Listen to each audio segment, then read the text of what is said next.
Hey, good afternoon, good morning, good evening, wherever you may be in the vastness of the galaxy, space, the universe, wherever you may be in this now moment, this never ending nor beginning now moment. Tonight on Pleiadian Express Productions, I have a really special show. We have a special show tonight.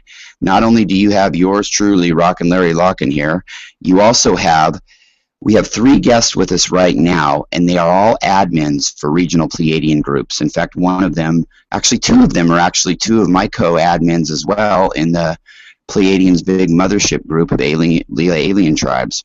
So I'd like to welcome, first of all, I'd like to welcome Brenda Nader from Texas. Brenda, how are you? Oh, hello, Larry. I'm doing great. How are you? I'm doing great. And actually, Sierra Morris, aka Pleiadian Light Angel, how are you doing? Where are you coming to? Where are you in West Virginia tonight, hon? I'm good.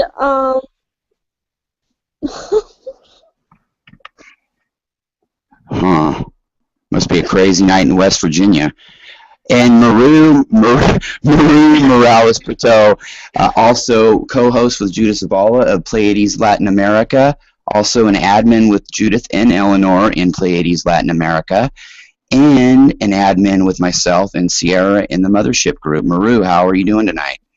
I'm great. How are you? Thank you for having me, Larry. Oh, the pleasure's all ours and mine. Thank you, guys. So I know we were talking a little bit about the show and with some of the things that we wanted to kick around and talk about. And I think ascension symptoms came up, and we wanted to talk a little bit about these ascension symptoms that have been hitting and, just where we're each at with them as far as that goes. And I thought Sierra, since she's had some really crazy ascension symptoms, pretty hardcore, I thought she could maybe kick it off. Sierra, you started having these when you were about 19, right? And then why don't you lead everybody through this last year, what it's been like in your own words? It's, well, I've had um the ascension symptoms. I've had them since I was 19. Well, technically since I was 6. Each night I would have the ringing, and I would also see sparks of light, which I still do. I still have the ringing, but it's not as much now because I can turn it down to where I can make them back off to where it's easier for me to focus. Right now I've got I'm trying not. Can't talk tonight. Dang it. Sorry.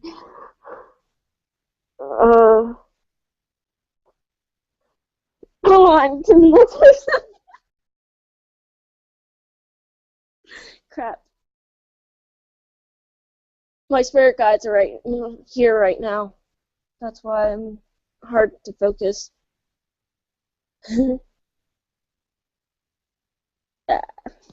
Don't worry. I mean, are you a little bit nervous also? It's normal. That happened to me the first time I spoke. It's been months since I've been on here. Oh, okay. Yeah, don't worry. Don't worry. But what happened to you apart from the ringing? Did you have like uncomfortable emotional states or weird dreams, or what happened? I would have dreams about spirits and to where I would merge with them. I still do, but not as much since what I've been going through this past month, mainly. I do still have visions of either the past or the present. Well, I mean the future, my bad. Uh, yeah. Yeah. Yeah, Sierra, it's okay. You're doing great. I mean, you sound really, really great. Don't be nervous. Just so what can you give us a little bit of insight as to what some of these visions are that you might see? I mean, what do you see that you remember? You're saying they're in the future. Is it? Can you explain that a little bit more? I'll go back to 3 weeks ago. Well, a month ago. It's easier for me that way. 3 weeks before Friday the 18th of July, I've been having panic attacks. I've had panic attacks before, but not as much. All because I've heard, seen, and felt everything that was happening. But I've seen there's these people that my mom's friend Tammy.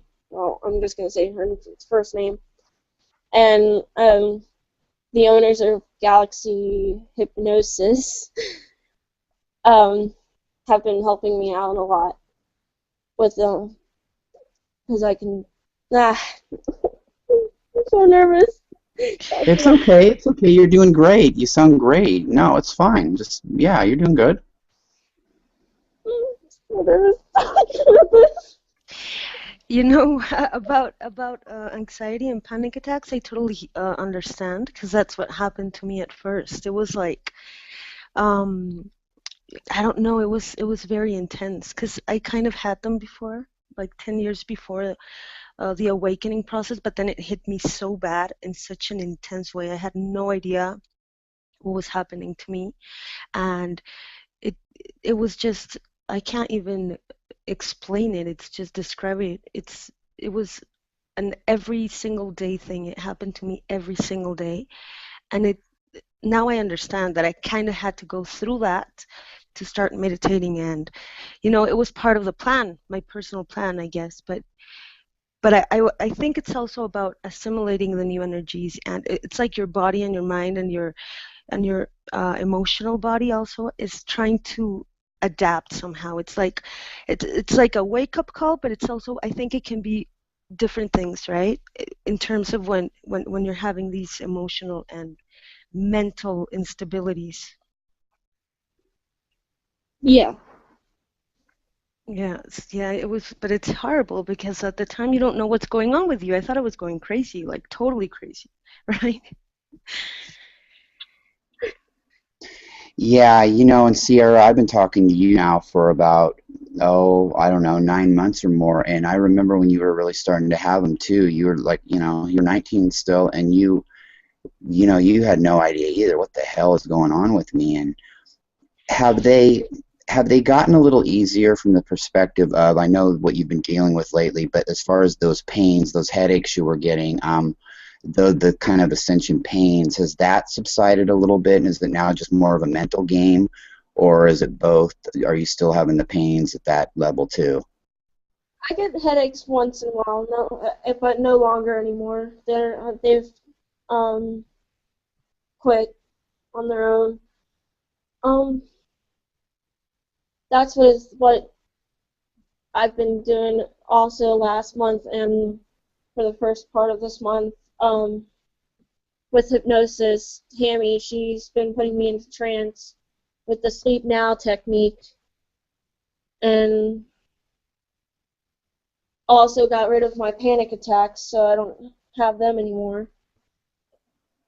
Well, you sound more confident, actually. It's funny you say that, the panic attacks, you've sounded more confident lately. So, it sounds like things are getting better, and I'm glad that, you had somebody come into your life like that that could help you like that. That's amazing. I wanted to have Brenda maybe chime in too. Brenda, hey, are you there? All the way from the Lone Star State of Texas? Yes, Larry, I'm here. Thank you. How are you? Welcome to your first appearance on the Express. Woo! Thank you. Thank you for having me on here. I appreciate it. So what do you think about this whole process? I mean, you mentioned earlier that you hadn't had a lot of ascension symptoms, but I mean, since you came into the groups, obviously something triggered you to come into these groups, and you felt the resonance, actually, like we've all done. And so how did that start for you? Maybe take it from the aspect of, well, how you ran into these groups, and what made you stick around?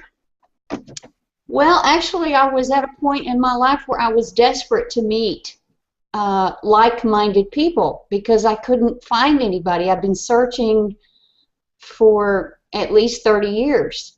And I couldn't find anybody that believed like me, and it was very, very frustrating. So I was on Facebook in January, and I was looking, and my eyes were drawn to the left side of my Facebook page, and I saw Pleiadians, and something inside of me went ka-ching, because the last time I heard anything about the Pleiadians was back in the 80s. So something just, I don't know. That was when I requested to join the group, and you approved, and I felt like I had hit the mother lode.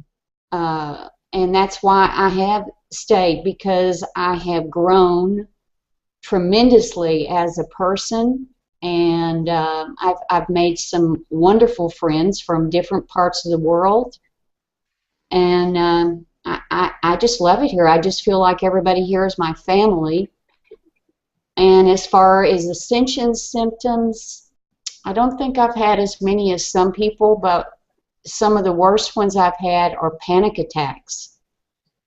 So bad to the point where I have a hard time going out in the front of my house because I just don't want people to see me. I just get this horrible fear comes over me. And they're getting better because I'm making myself do things. But I have had a high-pitched ringing in my ears, but it's been going on for so long. When I was a little girl, we had hearing tests. I'm talking about when I was in elementary school. They used to make us take these hearing tests. And it would be this real high-pitched ringing sound. And I have heard that sound in my ear for years. Now, I don't know if it's coming from that. I don't know if it's an ascension symptom. I don't have any idea. But I've heard that for most of my life. And then...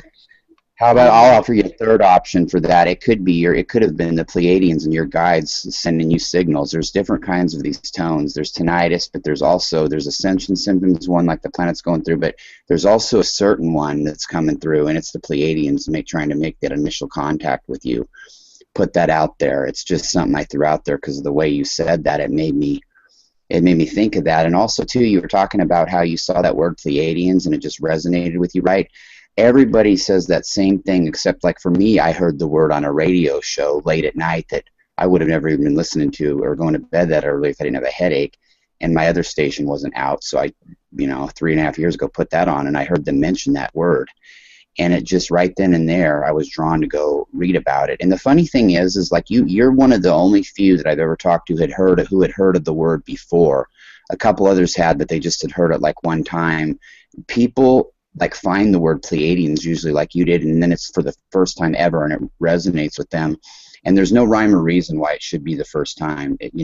You should have maybe heard of that word somewhere before. I mean, certainly me, with as much the media culture as I was into back then, politics and different shows, even on UFOs on the radio, I just couldn't believe I'd never heard of them. And they are there. You're meant to find them when you're meant to find them. You know what I mean? It's not a cult. It's not an agenda. And when you start looking up this, whether the Pleiadians, I mean, even the Arcturians, I mean, these star seeds, these star families that we come from, you start reading their philosophies and what they're about, and it just resonates with you like no other. You know what I mean? And It's just incredible. It's so incredible. Yeah. I know exactly what you mean, because that's what happened to me. I mean, it had been so long since I had, and I saw a documentary in the 80s, and it was about Billy Meyer. Billy Meyer, yeah, and that was really the only story about them to date, even though they'd been around a long time. But Billy Meyer wasn't, you remember watching about him in the 80s. I had never heard of him growing up. And I guess he was a lot more popular overseas, but yeah, Billy Meyer was a landmark case. And so did you even think about it after you saw that documentary, and then all those years later you saw the word, and that's what triggered it back? Yep, that's it. And you've been looking for 30 years, right? For something. Desperately looking. Yeah. Yes, so bad. I know why I never found anything, Larry, because I wasn't ready. Exactly. That's exactly my point too. And that, and maybe Lou Rawls was singing "You'll Never Find as Long as You Live." No, I'm kidding. But that's the thing is that we're not ready for it, and it happens when our consciousness is ready to handle that. And Maru, I'd be curious to hear, like, we've talked about this before, but like some of your first instincts about the word Pleiadian, the word Arcturian, because I know you're an Arcturian soul too, but like these words, when did they come into your consciousness? Like in the last couple of years? I mean, when, if you could pin it down? Yes, it was last year actually. Last year or I'm not sure anymore about. Yeah, I think it was after actually I was having these horrible symptoms that we were mentioning. Actually, it happened to me the way it happened to Brenda. I was so freaked out. I didn't want to go out of my house, and I just didn't get it. It just became such an intense experience. And then I think the first thing I saw, yeah, it was about the Pleiadians and Billy Meyer. Actually, it was like this documentary on YouTube, and then yeah, then the Arcturians came along, and I started to resonate in different ways with both races, and that's how it all started, actually. Yeah, but it started because I just got really obsessed about extraterrestrials suddenly. It just came to Yeah, me. you It, told it me just that. I happened to remember me. that. I was obsessed. I mean, I couldn't stop watching videos. I couldn't stop looking for sightings, and then one thing led to another because I wasn't really about being part of groups on Facebook, for example. And then I saw the big group, and I joined, and yeah, it all happened from there. And it's interesting because you start, and then it just everything starts flowing in such a quick way. I mean, it's from a year from now, I was completely disconnected. I mean, I was having like ascension symptoms without knowing I was having them. But yeah, basically, it's all about resonance, basically. Yeah, I totally agree with you, and mine's been a period of about 3 years, and it's like, had you ever even heard of the word ple? You saw that Billy Meyer video, but do you ever even recall hearing it in passing your whole life, No, even before that? not at all. I had no reference No. to any extraterrestrial race when I was younger, or not even 3 years ago. So it just came to me like it was so new, but at the same time, I just reconnected in such a way that it wasn't. It's funny how that works, doesn't it? It's like you just find out, and it just makes sense, and something that you would think, you would be totally crazy of thinking about 10 years ago makes sense now. So yeah, it's very interesting. Yeah, it really is, and I know that reminded me. You had told me once before that you just started getting really into extraterrestrials, and the way you said it, even at the time, I was like, yeah, that's kind of like with me too. It was like that, and I could just, I could see my family and friends, some of them just kind of rolling their eyes when that was going on because I was just so into them out of the blue, and Yeah. you know what I mean? But you start listening to all these stories. I mean, isn't it crazy though, Marit? All these people in the groups, it's had thousands, 20,000s of people that can tell these same stories, almost 80%, even the 80% the same storyline Yeah. like we have. It's such a resonance. Yeah, it's unbelievable, Yeah, really. because that's when you realize you're not crazy. You realize that there's something going on, and yeah, we start connecting, and yeah, we kind of have we help each other to find out a lot more about ourselves. That's what happened to me anyway, because at first you don't know anything. It's so confusing. It's so overwhelming, right? But then one thing leads to another, and then you connect with people, and then you start remembering things together.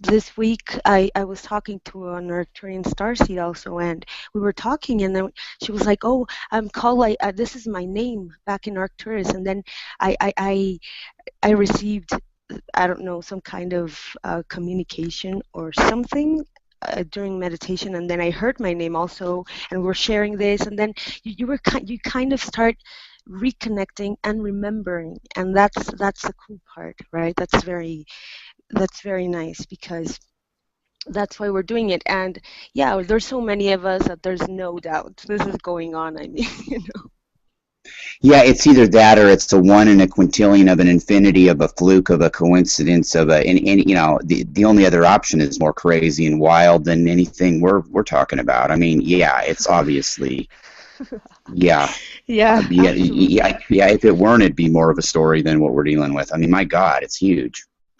Absolutely, absolutely. I mean, there's no doubt.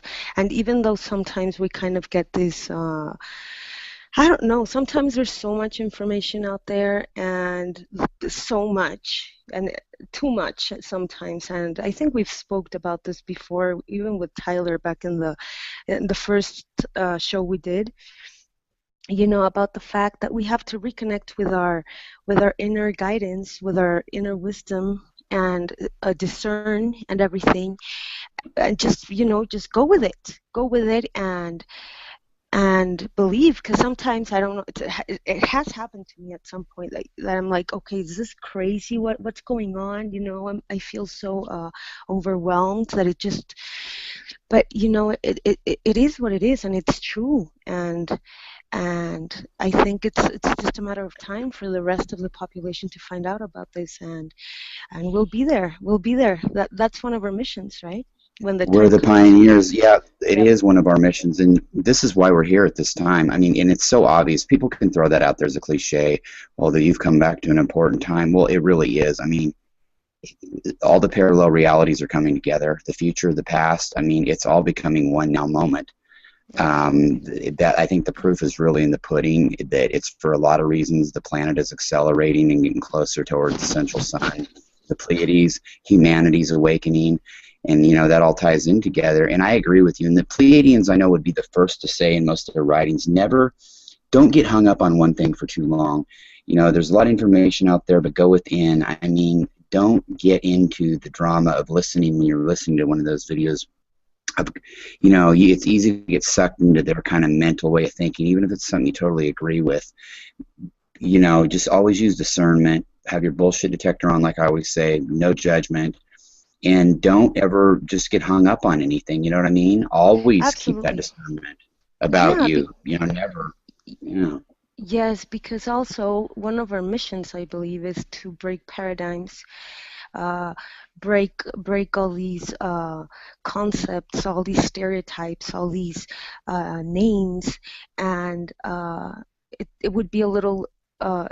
It would be a little, how do you say, when yeah, we will be contradicting ourselves. I mean, we're in the process, but right, Contradictory. yeah, yeah, exactly. Um, um, I think. if we start buying into things, you know what I'm saying? The thing is, Oh and God, I know. we've spoke about this before, about the twin flame or this and that, and you know, in the end, we're gonna break with all the concepts, right? We have to stop Oh, following. We totally. have to Oh, stop totally. adoring. We have to stop. We have to find our uniqueness, the divinity within, and share it. That's basically, I mean, I'm just putting it very simply, and I know it has a Because it lot is of, very simple. yeah, It's the most complex thing in the world is somebody with a low consciousness, but it's the simplest thing that there could ever possibly be in the yeah, universe, what you yeah, just said. yeah, And it's so all pure and all knowing. And yeah, I, I don't know. You know, sometimes I just wonder. Some people, they just don't see it that way, though. You know, but you can't blame them. Their mind just doesn't, it doesn't see it. You know what I mean? They just don't see it.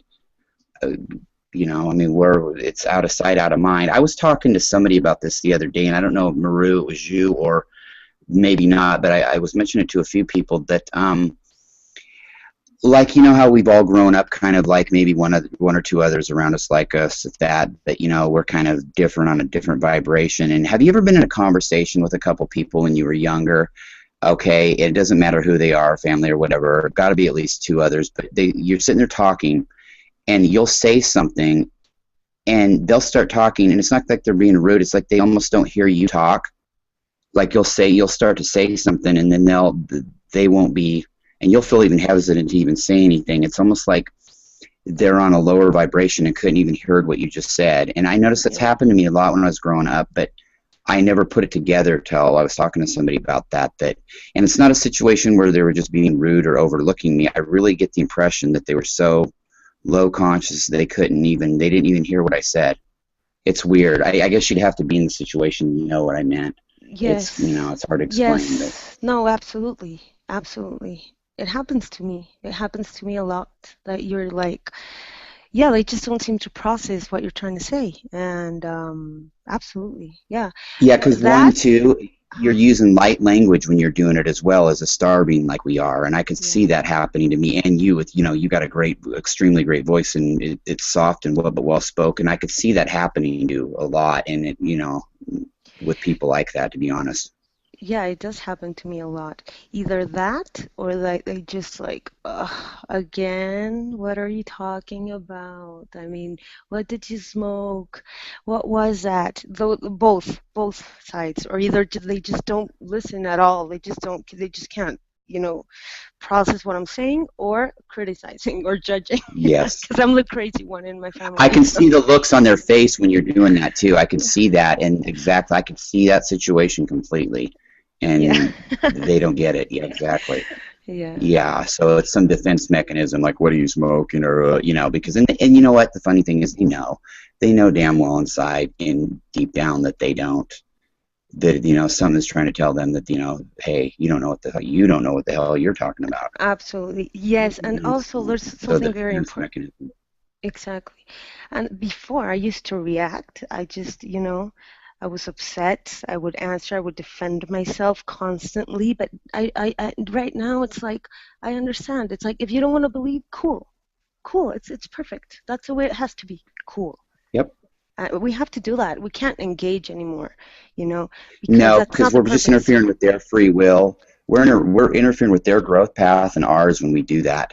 And we're not about we really that. are. Nope.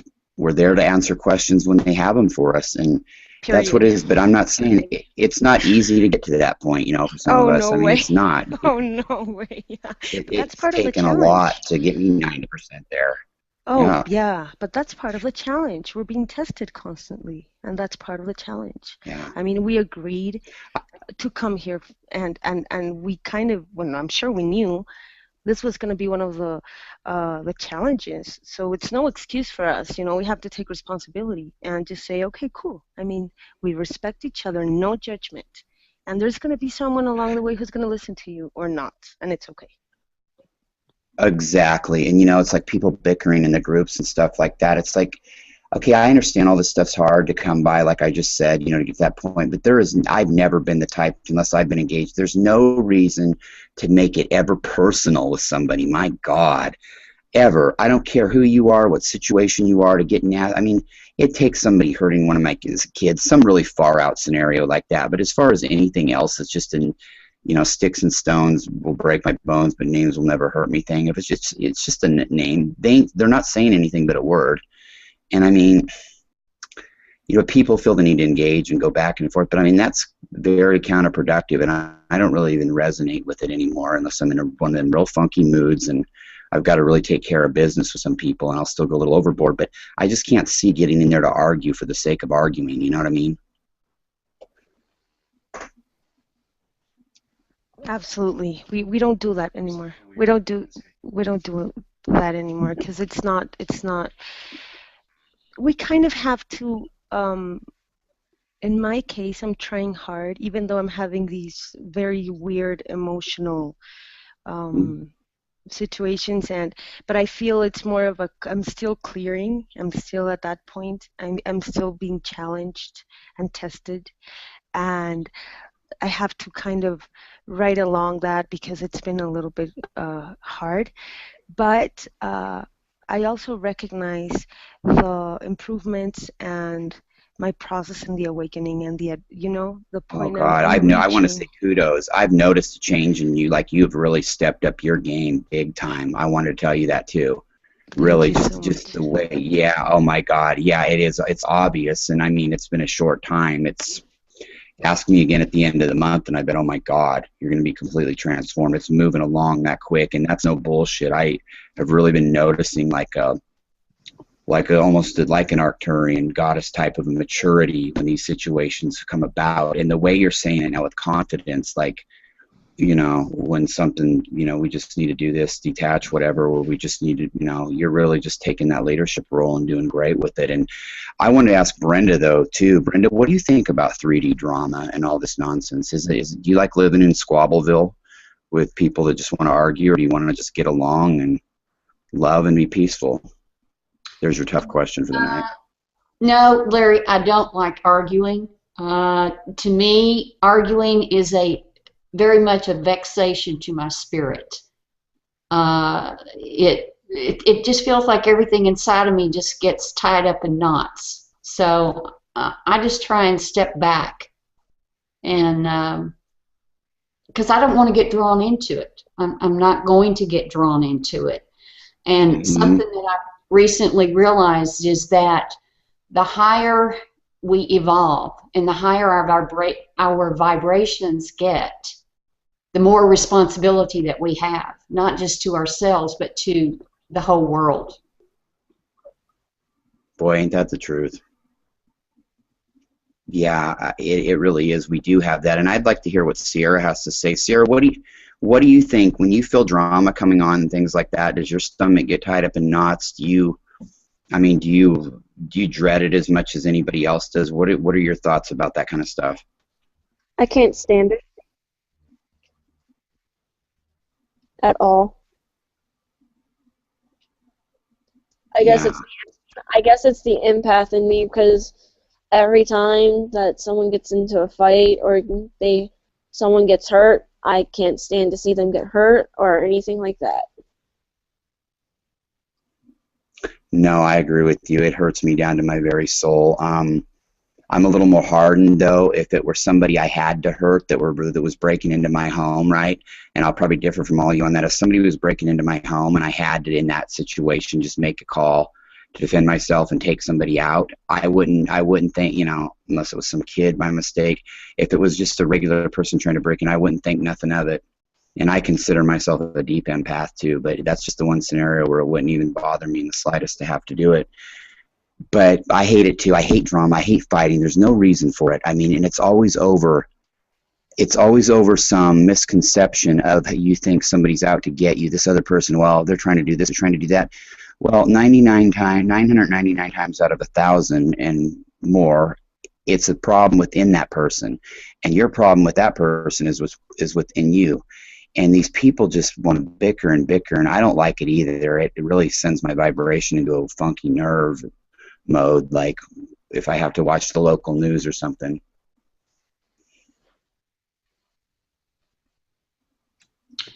Larry, may I say something? Go for it. Yes, interject. Years ago, this place I was working, I had a young man come in. I was doing the payroll, and the man had been overpaid the week before, so I had to, that week, take the money back out of his paycheck. So when he came in to pick up his paycheck and he saw that the money had been deducted, he stood in my face, screamed in my face for about 10 minutes, just screaming at the top of his lungs. And I thought, I am not going to bring myself down to his level. This is what's going on in my mind. I'm going to kill this man with kindness. So after about 10 minutes of him continually screaming at me, I just kept smiling at him. And I kept talking in a very calm tone. And do you know, after about 10 minutes, the whole situation turned around. And then he finally calmed down, and he listened to what I had to say. And then he thanked me. So that's why I just refuse. I won't be drawn into that kind of drama anymore.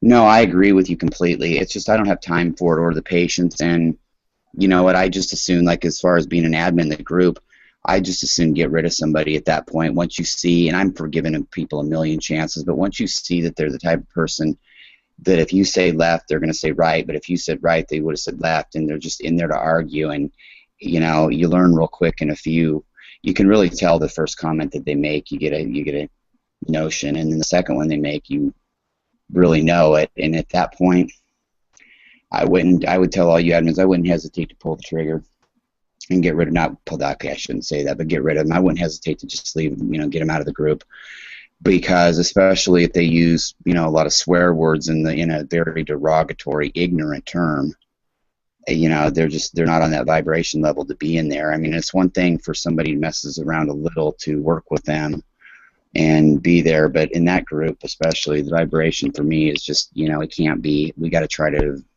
make sure that they're not there, and then we have to ask, well, why are they there? Are they there to cause trouble? So, I just wouldn't even deal with it. I mean, or say insults, gross words or whatever. I mean, it's one thing to say the word fuck once in a while. It ain't appropriate, but for an effect reason like I do or whatever. But these people are they're just low vibration and looking to insult, and we don't, we can wish them low from afar and get rid of them out of the group. So I don't like engaging in drama either, because it's so old and so cliche, and it's so counterproductive. And I realized a long time ago that if we do what we've always done, we're going to get what we've always gotten.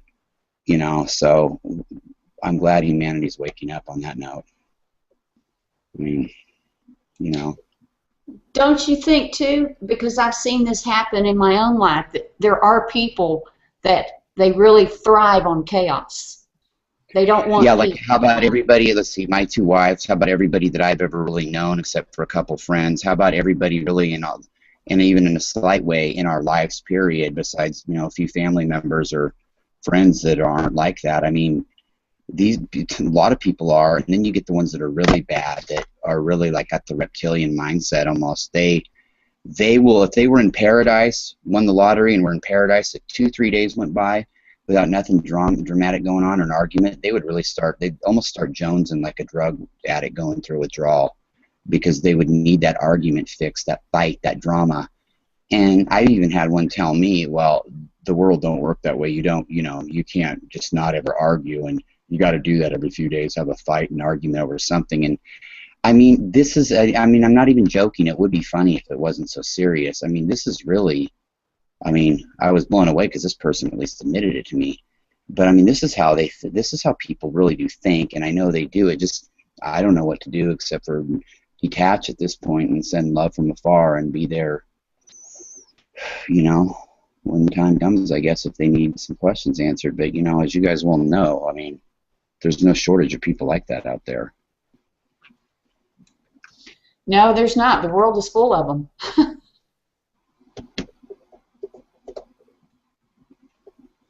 Yeah, I mean, I don't know. Maru, do they have anybody like that where you're at? Like anywhere?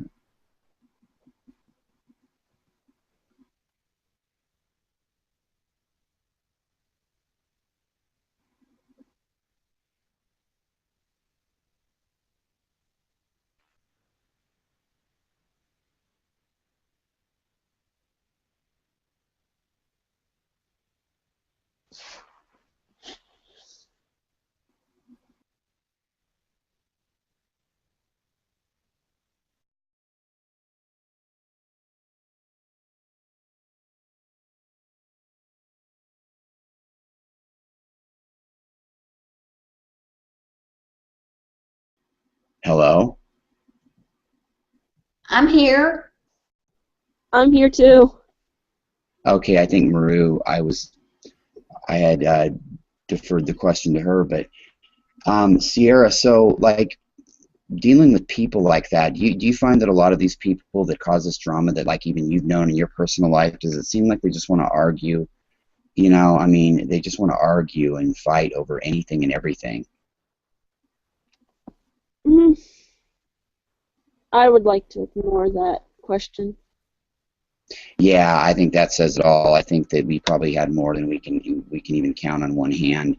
It looks like Maru must have dropped out for a second. Maybe she's having phone problems. It's really weird. Wi-Fi's been crazy everywhere, and then she's back.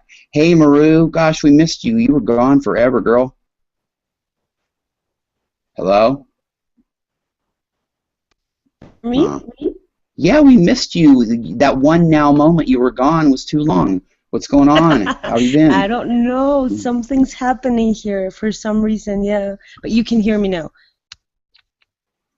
Crystal clear. Yeah? Can you?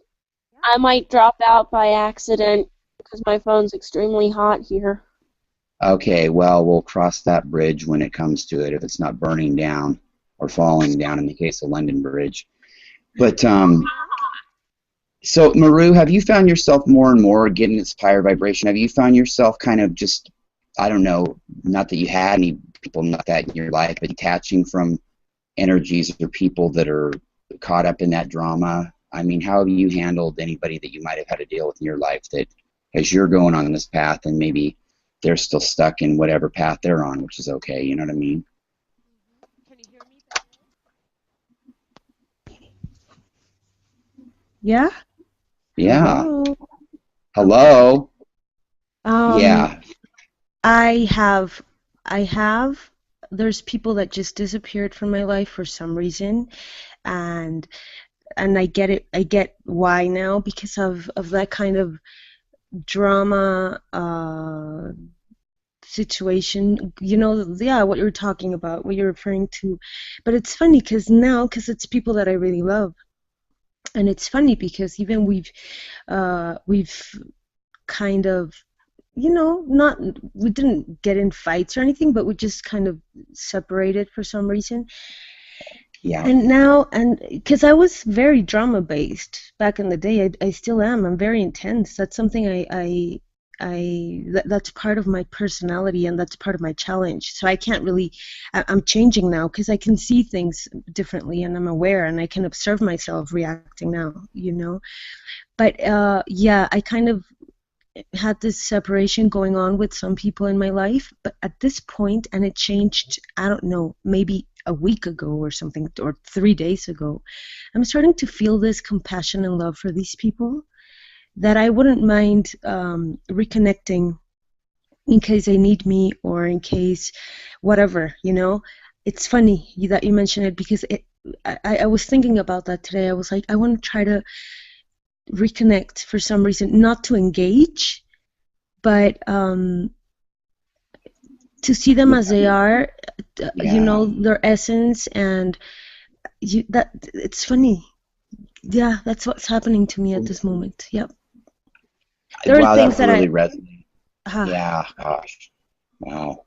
Because the time is drawing, kind of coming around like that too, and you're like one of the first people to see it. Like, okay, well, and you see things. You're talking about being drama based and all that, but you see things from a clearer consciousness. It doesn't mean your IQ went up, but your consciousness level and perception field around you has increased, and you see it from those sides.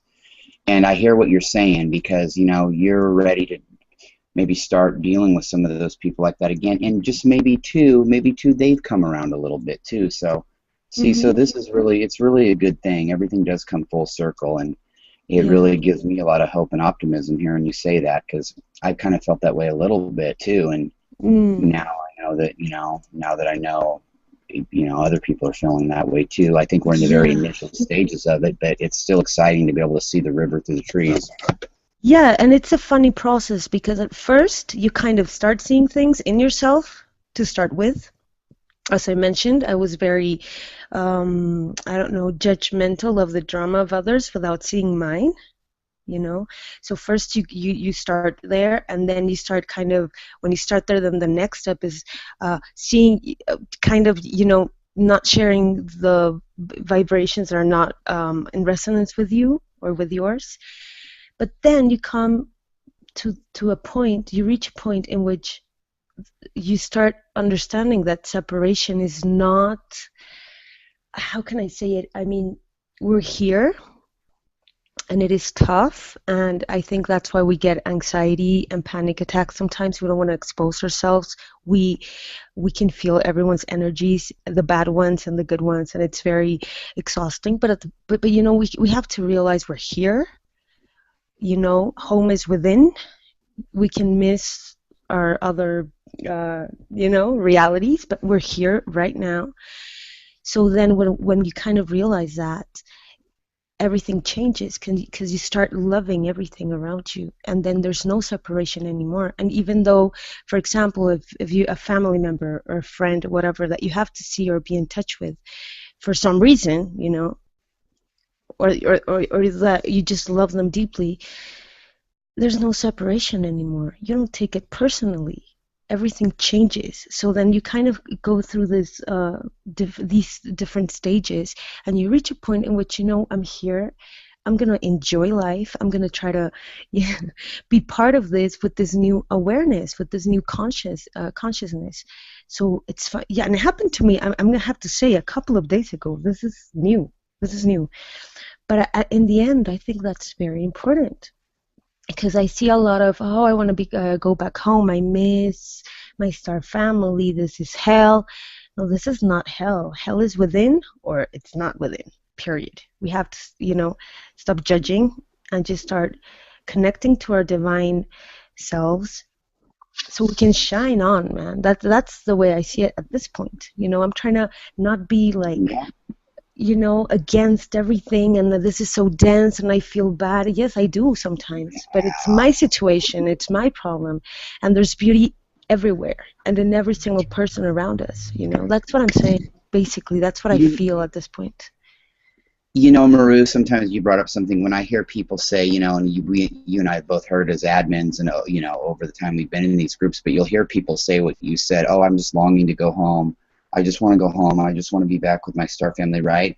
And I think we all feel that way at times, right? But when I hear some of these people say it, I think part of the skeptic in me shakes my head like an old, like the old fuddy-duddy big brother. I shake my head and I'm like, oh, they don't even really get it, that they're here to do a job, or that maybe that we're here to ascend with the earth, to take the earth with us. It's just I get this feeling when they say that they're like wanting to just, that's kind of like taking the easy way out mentality, that, or I could be wrong, but that's just the impression I get when they say that. It's like, do they really even know what they're talking about, or are they just looking for an escape out of what can be sometimes in this planet of hell? But at the same time, it's a mission and it's a school, and it has a lot of great things to offer too when we let our light shine as well. So absolutely. In the end, that's the point. I mean, it is challenging and it is very hard, and you reach points in which you don't really know what to do next, and it's very complicated. But that's part of the plan.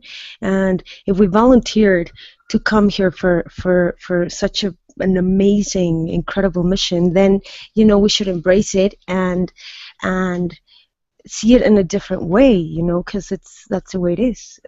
We have to kind of change the attitude towards it, I think, because we are very brave souls, I think.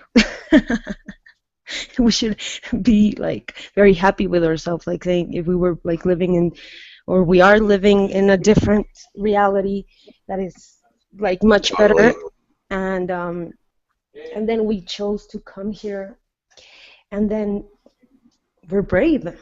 We're brave. I mean, we have to start seeing that. We are really brave. We're warriors, and you know what? Maybe if I'm in one of them funky, skeptical, crabby moods, if somebody asks that next time, I'll go, well, if they complain about it, I'll go, well, you signed up for this mission. No, but I mean, too, you know what? It made me think of something Dolores Cannon, one of the things that she says, right? She says exactly what you just said. We signed up for this and everything.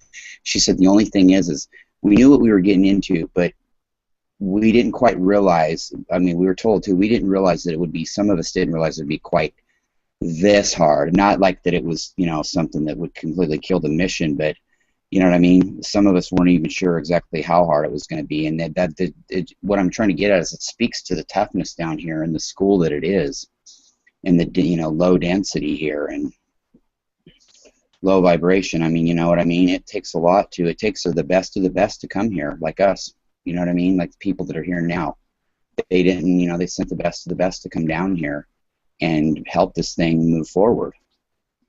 Absolutely. And when you start seeing it that way, something changes within you. You kind of change. You kind of feel you start having a different approach to everything, So we kind of have to remind ourselves that every time a challenge comes along, or you have to deal with someone that is not on your frequency. We knew that was the way it's going to be. It's good. I mean, at first you kind of have to go through the difficult side of it to realize. I mean, it's okay. It's okay to feel bad sometimes or upset. I mean, we're not going to try. We're humans anyway. We're not repressing that side, but it just serves a purpose. It's for us to realize, to get more light out of it. Everything's perfect. Everything's perfection, I think.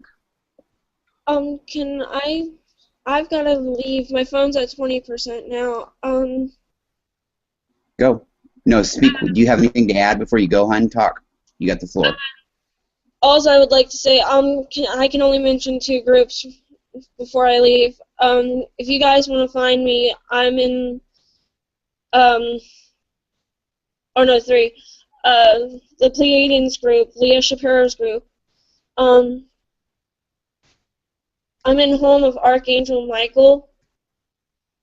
Michael the Archangel, my bad. And I'm in my own group with co-creator Aniel Chris Diarc, called The Spiral. If you guys want to find me there, you'll see me there. So I'll be posting like crazy. I'm sorry I have to leave. And you go by the name before you go, Sierra, hon. You do go by another name on there. So why don't you tell everybody what your name is on there on Facebook? On Facebook, you can find me as Pleiadian Light Angel. On Google Plus, you can find me as CC Bear Morris. Perfect, hon. Thank you so much for being here. Much love and have a good night, okay? Okay, I'll see you guys next time. I'll be on next time when my phone's charged up enough. All right, sweetie. You have a good night. Okay, thank Bye, you. Bye, Ciara. Thank you. Bye, Ciara. Then so the Pleiadian Light Angel has flown away. Hey, Brenda. So, Brenda, what's going on? Anything exciting and new going on? Before I go into this other topic that I wanted to at least hit on before we wrapped up the show. Anything going on in the Texas Starseed world that you know of, besides in your house? No, I don't think so. Other than I'm just loving life. That's all I can tell you right now. Okay, you don't think Rick Perry will be joining the group Pleiadians anytime soon, do you? I know his consciousness is getting. Stranger things have happened, but no, I kind of doubt that. Yes, well, that'll be a while down the road. But I had kind of a fun thing that I wanted to ask you guys about, too. It's like we talk about disclosure, right? And that's thrown out there. On a mass level, how do you guys see, I mean, if you just had to guess, how do you see that happening? Here, I'll throw some options at you. Do you see a day when, of course, we know what they're doing now is they're contacting individuals like us, like people that have full-on contact, and then people that are on the process of it, like, you know, most of the people that we deal with in the admin realm? Or do you think that there's going to be just a mass landing one day? Do you think you'll see a day where one of the presidents come out and announce that there's extraterrestrials here? That would kind of have to be admitting that they've lied all these years. Or do you guys see them taking over a TV broadcast? The Pleiadians have told me they wouldn't do that because it would scare people. I mean, how do you? All these are options of how it could go down, and just for fun, not that it's really that, just for fun, like to get your guys' thoughts on, you know, could you see eventually? Could you see the government coming out on a State of the Union address, Obama, or not even? It probably wouldn't be him if it was whoever's the next president, Hillary, or, you know, in every country, whether it's Mexico, whether it's Russia, wherever. I mean, of course, they'll all do one. I mean, how do you guys see that happening? Just mass landings where, hey, it's like, fuck, it's known, and we don't even need to go on TV about it. I mean, yes. Can you hear me, by the way? Yeah, Maru. Oh, cool. Yeah, go ahead, hon. I feel that there's going to be like a massive, I'm not sure if landings, but people, like everyone's gonna start seeing the ships in the sky, but there's gonna be like this kind of disclosure from them, and then the rest will follow, right? So maybe lots of people are gonna kind of freak out, but then there's going to be enough awakened people that can actually, you know, help them or guide them in that sense. But it's going to be, I think it will be a shocking experience. And I honestly, it's my perception or my intuition. Maybe I'm wrong, but I think it's not going to take too long for that. Not too long. Not like maybe in less than 2 years. I don't think so either. Yeah. Worst case scenario, it could be in a day. It could be next week. Worst case scenario, we're not going to see the 20s end before it completely happens. And I'm talking about a worse way off even scenario at that. So I agree with you, and I think that they're kind of doing that now in a way, Maru, because they're slowly getting tiny, more and more visible in the clouds, just slightly. And I think, like you mentioned, that there will be enough people to calm people down that are freaked out, but they're really worried about that. So maybe they're waiting for a little bit more of the tipping point for our awakening, so there's enough of us awake at that stage, like we all are, to calm people down and whatever. Because, I mean, Yeah. as silly as it may seem to us, there's going to be a lot of people like, oh God, the sky is falling, and ooh. And I don't mean to mock them, because those people are really going to be scared, but maybe they're slowly appearing, and they're contacting more people, and they're just waiting for that tipping point. I don't know. I'd be curious, Brenda, what do you think about all that? I agree with what Maru said. Now, I don't know if it's going to be mass landing. I have no idea, but I do believe that it's going to happen where. Okay, let me rephrase this. I heard Bashar talking about this, and what he said was that by next year, the majority of the people on this planet will know and believe that UFOs and life on other planet does exist. Now, I think when they become more visible, a lot more visible, I think there is going to be some quite a bit of panic, and that's where we're going to have to come in and really step up to the plate and help to guide these people and let them know that, they're not here to hurt us, they're here to help us. And I think it's going to be a big job, but like both of you guys said, that's what we signed up for. That's part of our job, is to help guide people and let them know that there's really nothing for them to be afraid of. What's kind of funny is, like, we know that this is coming down the pike, right? But isn't it going to be a trip when it's actually in 340, whatever we're doing here? Isn't it going to be a trip when it's actually happening? You know what I mean? And I think they're going to appear in our skies. The ships are going to be there. I mean, when that day comes where it's undeniable, do you know what I mean? We will definitely have crossed a threshold at that point. I mean, we know it's coming and we're visioning it, but isn't it going to be a trip to be in the situation just for a second? Like, God, it's here. You know what I mean? Yeah, I feel exactly the same way, and I just have this picture in my mind of our politicians just freaking out, and because they know they're out there, they know they exist, and I can hear them saying, "Oh my God!" Now they know we've been lying to them for all these years. I agree, and I think part of that is forgiveness too. I think that even though they are definitely complicit and to blame, and I don't have much love for them, I have love for them, but I think the ETs do, and I think they're trying to work out a way out for people, unless it was completely somebody way up at the top involved in some criminal thing that's 4 levels above any world leader. But that's what they're so apprehensive about in the government, because they're going to have to be, anybody that's even been a senator or congressman is got a fear for, if it was being tried in a courtroom setting, which the Galactic said, these kind of people will just be removed from here. They're not going to be harmed or hurt or anything, and it's, you've got to show them love when we're, after this is all over with, you've got to show those people love, because they were caught in the system too. But there's going to be a lot of politicians panicking, and it's just going to, it's going to be exciting. It's really inevitable that it's... Absolutely.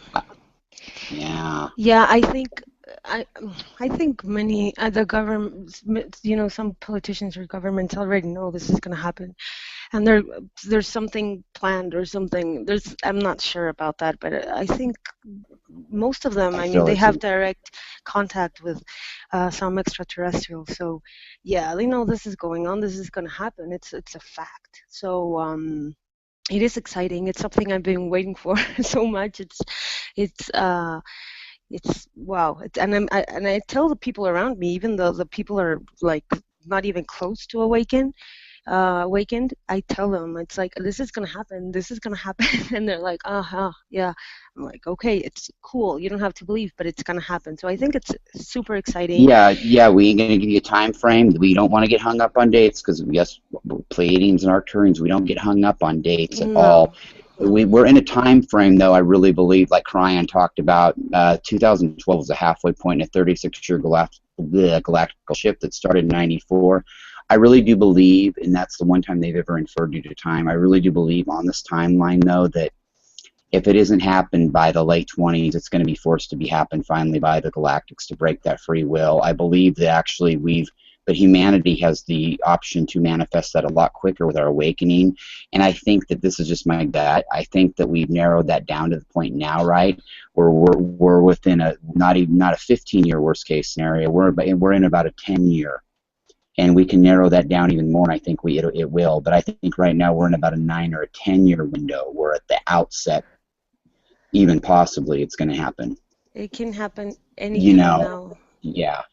Anytime now. After 2012, it could have been any time now. And I think that like I said, I don't think we're looking at any more than 9 or 10 years, and that number decreases about every day the more people awaken. Yeah, absolutely. And I also think that maybe some people are going to be shocked. Some people are going to, start making assumptions depending on their religious views. They're going to try to interpret it in different ways. But then after the initial shock, everyone's going to be, oh, well, it does make sense, right? It does make sense. Oh, yeah, yeah. totally. And I mean, it happened to us, but they're going to be, yeah, well, it's pretty obvious, right? Starting from this point of like, egocentric, we're the only ones in the universe, we don't see anything else, and whatever, because I think it's obvious. I mean, obviously it's obvious. You have to be very close-minded to think otherwise. So it's gonna be like, oh yeah, oh well, yeah, it does make sense in the end. You got a good point. I don't think it'll be as doom and gloom as people think. I think that the majority of the people, even that we think on Awaken now, I think the majority of the people are going to do that after some quick initial shock. I think you'll hear stories of somebody that went nuts and somewhere, I mean, at random places all over the world here and there, somebody went nuts and jumped off a bridge, or somebody did this or that. But I think that really it's going to be a whole hell of a lot less than we might think. Mm-hmm. And I really do think that at the initial shock, be some, disarray for day or two, whatever, week, I really think that people will, for the most part, like you said, Maru, that aren't even awakened will be like, yeah, you know what, that makes sense. I kind of knew that. And they might even not be people that are awakened, but these are people that just don't think about it, exactly, or think about it. There are a lot of people for religious reasons. Yeah. There's people that just, we have different missions. We all have different purposes and different experiences for a reason. And there's many people that don't have the time to start thinking about that stuff because they have to feed a family, because they have to survive. That happens a lot in my country. Sure. They just can't. They work all day and they're just trying to, survive. So at what point of the day are you going to sit down and think about extraterrestrials? Yeah, it's just not part of their, and it's not that they're ignorant. But those will be the people. But those will be the people that get it. Those will be the people that are like, wow, I knew that, right? And these people that were really worried about the religious people, yes, there's going to be some of that, and I'm not even downplaying how much of it there could be for religious reasons, freak out and go nuts. I think those will be the isolated incidents, and most of these people that aren't aware of it are people like you're saying that are working hard. They've never had a chance to even hear about any of it. And I think that they'll be, once they do hear it, the majority of them will be like, oh, cool, I knew that. Yeah. That makes sense. Absolutely. So.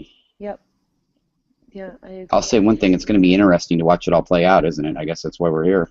Oh, yeah. Yeah, I mean, the fun is just getting started. I mean, we're going through these phases of integrating and clearing and awakening and remembering, and it's overwhelming. But then once we have to understand that from, for all the people who are going through difficult, challenging ascension symptoms and all of this, it's gonna change. It serves a purpose, and it's gonna be fine. And then things are gonna start getting clearer, and then it's all just gonna get better. It's gonna get better, because once we start working on our missions in a more how can I say it? Yeah, I'm gonna have to repeat the word clear way. When everything's just gonna start flowing perfectly well. So, yeah, it's gonna be fun and I think so amazing, too. and yeah, Yeah. it's gonna be amazing. Yeah. Well, we had somebody new pop in the room. Yeah, Boo. Yeah. Hi, Hi, Anastasia. Hey, nice to Anastasia meet from the you. land Hello, down under and up Anastasia. above. From the land down under, very dangerous land down under. Watch out. How are you? Yes, throw a shrimp on the Barbie. Absolutely. Do you How are want one? you? I'm good, No, darling. hon, no, but we've covered a myriad of subjects, dissension symptoms. The last thing we were just talking about, it's kind of funny, just for fun, we were talking about how you think this whole disclosure thing will go down. I mean, we know, like right now, they're contacting individual people and things like that. I mean, we were talking about, can you envision one day where you see world leaders announcing it on TV? Do you think it'll just be mass sightings in the sky and we'll know they're there? And how people react, and if they're waiting for humanity to awaken just a little bit more. And I mean, do you have any thoughts on that, of how, just for fun, how you think this whole thing will go down in the public view, where it gets crosses that threshold, right, where there's no doubt about it? And I mean, we know this is coming, but it's also going to be a trip to actually be in the time once we've crossed that threshold and it's out. I mean, from everybody. I'm sitting on the fence, not because I'm a Libran either. I'm actually, for years, I've been reading stuff. There's a book called Planet 2 or Earth 2 that I read that said that we're going to be zoomed off to another planet and this, that, the other. And I just sit back and I wait and see. I don't feel it will be in my lifetime. Right. I respect everyone's views, of course, what everyone's saying, this and that. And some people, I went through a phase when I was really hanging out to see, and for it to sort of come out, yes, they're here, we're here, to see spaceships appear. Is that what you're talking about? Well, I'm talking about, it doesn't matter when it happens. I'm talking about like when it finally does happen, whenever it is. You know what I mean? How it will come out into the, or we could, that's another good theory, we could get whisked off to a new Earth, or Earth could just ascend. And if that was the case and that happened, right, I would ask you is, do you think that we'll be fully conscious of where we were before? Like at that point, if we were to get whisked off here to another planet, or the planet just ascends in a boom, I mean, do you think our minds will be like they were before? Do you think at that point we'll be at full consciousness and know where we were just before we're at where we're going, or whatever the thought? My gut feeling, my inner guidance is telling me yes, we would. This is, like I said, this is an area that I just sit back. I've got lots of bits and pieces. It could go so many ways.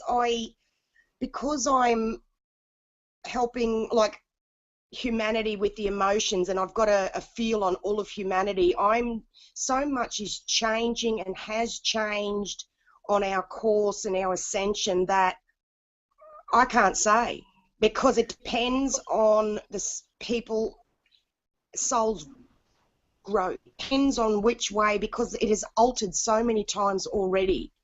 We were going very, very fast. It got too much. I was used by the Pleiadians as a template, and I broke, and I put a call out and I said to them, you can't do this for humanity, and the energy shifted. I'm not saying it was me only that did it. I was a facet of it, because that's just the big role I have with this planet. And so I just sit back, listen to all the theories, but it's developing as we grow and ascend, and it's shifting and changing all the time. 1 minute. Yeah, it's probably a combination of all these things happening, and you're right, it changes at any moment. It's so intricate. It's like trying to pin it down to a needle in a football stadium full of hay. Yeah. It could go so many different ways. It could happen so many different ways, and it just depends on our growth. We can't. It's like I see so many timelines for us that can happen. There's so many possibilities. I've done a lot of reading over the years. One says we're going to be like beamed off to another planet. One says that they're going to, all these different things. And I think it depends on our growth. So from this point, all it is theories and our feelings, and people have visions, but we don't know. So what about if in people's different realities all these were the case? Maybe these things, all these different theories, maybe they happen in different people's realities. That's another trippy thing to think about too. Correct. That's exactly right. So we can go on either way. It all depends on humanity and how we grow, because things got too tough. Like I said, things got too tough. they're not in the human form. So the things that we're going through, it got really tough, and we had to say, hang on. So they're learning, as you know, they're learning through us. They're not in the physical bodies, and it has its limits. They were starting to send us insane not long ago because it was too much. So, yeah, it just, I don't know yet. And I'm just by moment and waiting to see what unravels because it's changing so much. And timelines can be altered. They can be manipulated. I think, like with, I heard a show one time years ago. It was the 10 theories on what Atlantis really was and Lemuria really was. And it's like I felt like they were all true.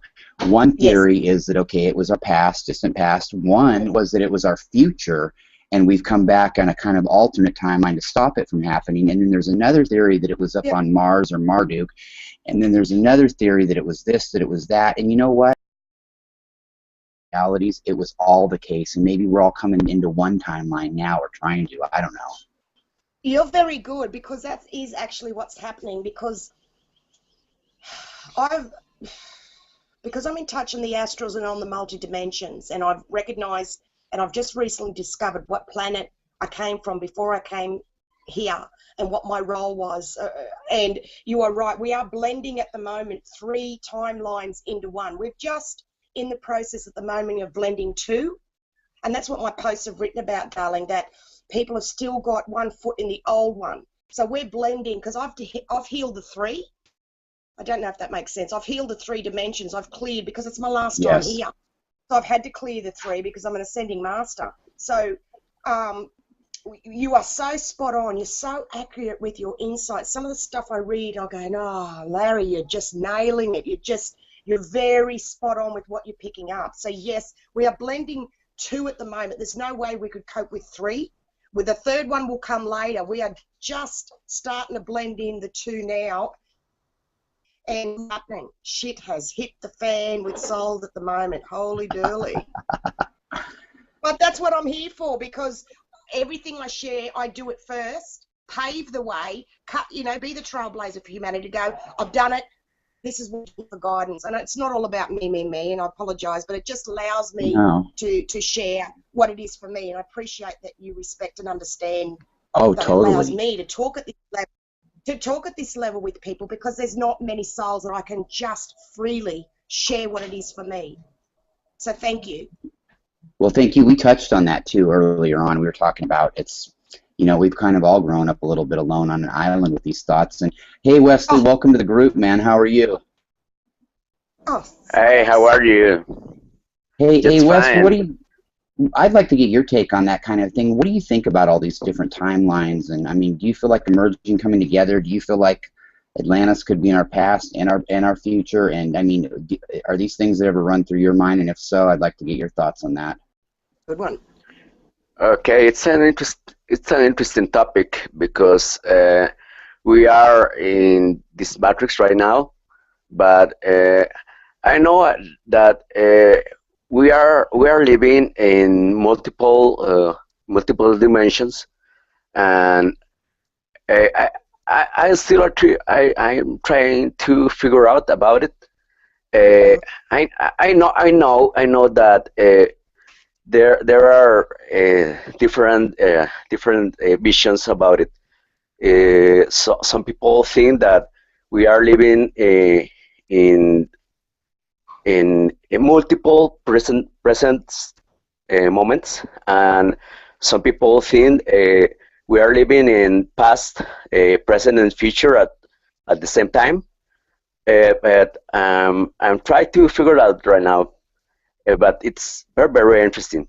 I don't know if you can understand that. That makes perfect sense. I'm totally crystal clear. I understood everything you said, and it was very honest and very wise. And we're still trying to see and figure it completely all out. And yeah, exactly. But we know there's something to it. Maru, what do Maru or Brenda? What are your thoughts on that? Well, my thoughts are, I'm learning stuff right now, because I had never heard the theories about Atlantis being in our future, or some of the things that you just spoke about a while ago. But I do know that everything is happening all at the same time, past, present, future. Mm. So, Anastasia, thank you for sharing what you know with all of us. You've just taught me a tremendous amount that I didn't know anything about. So I have to say thank you very much. Oh, you're welcome, darling. You're welcome. Yeah, and it's sure resonating too to hear something like that. It really is. I mean, Brenda, do you think it really, you'd never heard that before, but ask your innate, does it resonate with you that those could be the possibilities? It rings true to the deepest depths of my soul. Aren't you beautiful? Oh. Oh, Yes. that's where I come from, sweetheart. I just got little wet eyes there, but bless you, because that tells me a lot, that if you felt it like that, because that's where I'm coming from. I'm coming from my wings, my angel wings are literally wrapped around. I feel humanity's pulse. I can feel that humanity is going through, like what I wrote in a post this morning. I feel, and so many, and as you said, Larry, for so many years I've been carrying a banner when so many people weren't awake, like you guys would have been too in what you're bringing. But see, I know what I'm bringing. I know my origins. I know what I'm about. And so for years I've been waving this banner, and I can actually start putting it down because so many souls have caught up. And for you to say that is just really beautiful for my soul to hear that. Well, like I said, thank you very much. And and I understand how you feel, Anastasia, because to be awakened for as long as I have, and for it to have taken me 30 years to find someone that believes the way that I do, it's just like you're hearing me. I would stand up in the middle of my living room and just sing and thank you, Prime Creator, for leading me to these people. Yes, I got goosebumps now. Yeah, that's just amazing, Brenda. And like I said earlier, to hear that would be better than having Lou Rawls chime in with, "You'll never find anybody else that thinks like you. You'll be searching the whole galaxy through. Oh, I don't wish you no bad luck, baby." Yeah, okay, exactly. But that's the way. Oh, no, it is wonderful. It is a wonderful time, and so many indigos are paving the way energetically for us also to come out now, which is beautiful. I just am thankful for them, for those newer souls that have come in with that bloody strength and determination that is going, we're here, and this is what we're about, and it's really opened it up for us older or elder souls to go, oh, thank goodness we can come out in the open, because so much we have had to hide so much before, it's humanity is caught up, and it's a bloody relief. Yeah, absolutely. I agree with you 100%. Yeah. I'm giving you a big hug right now.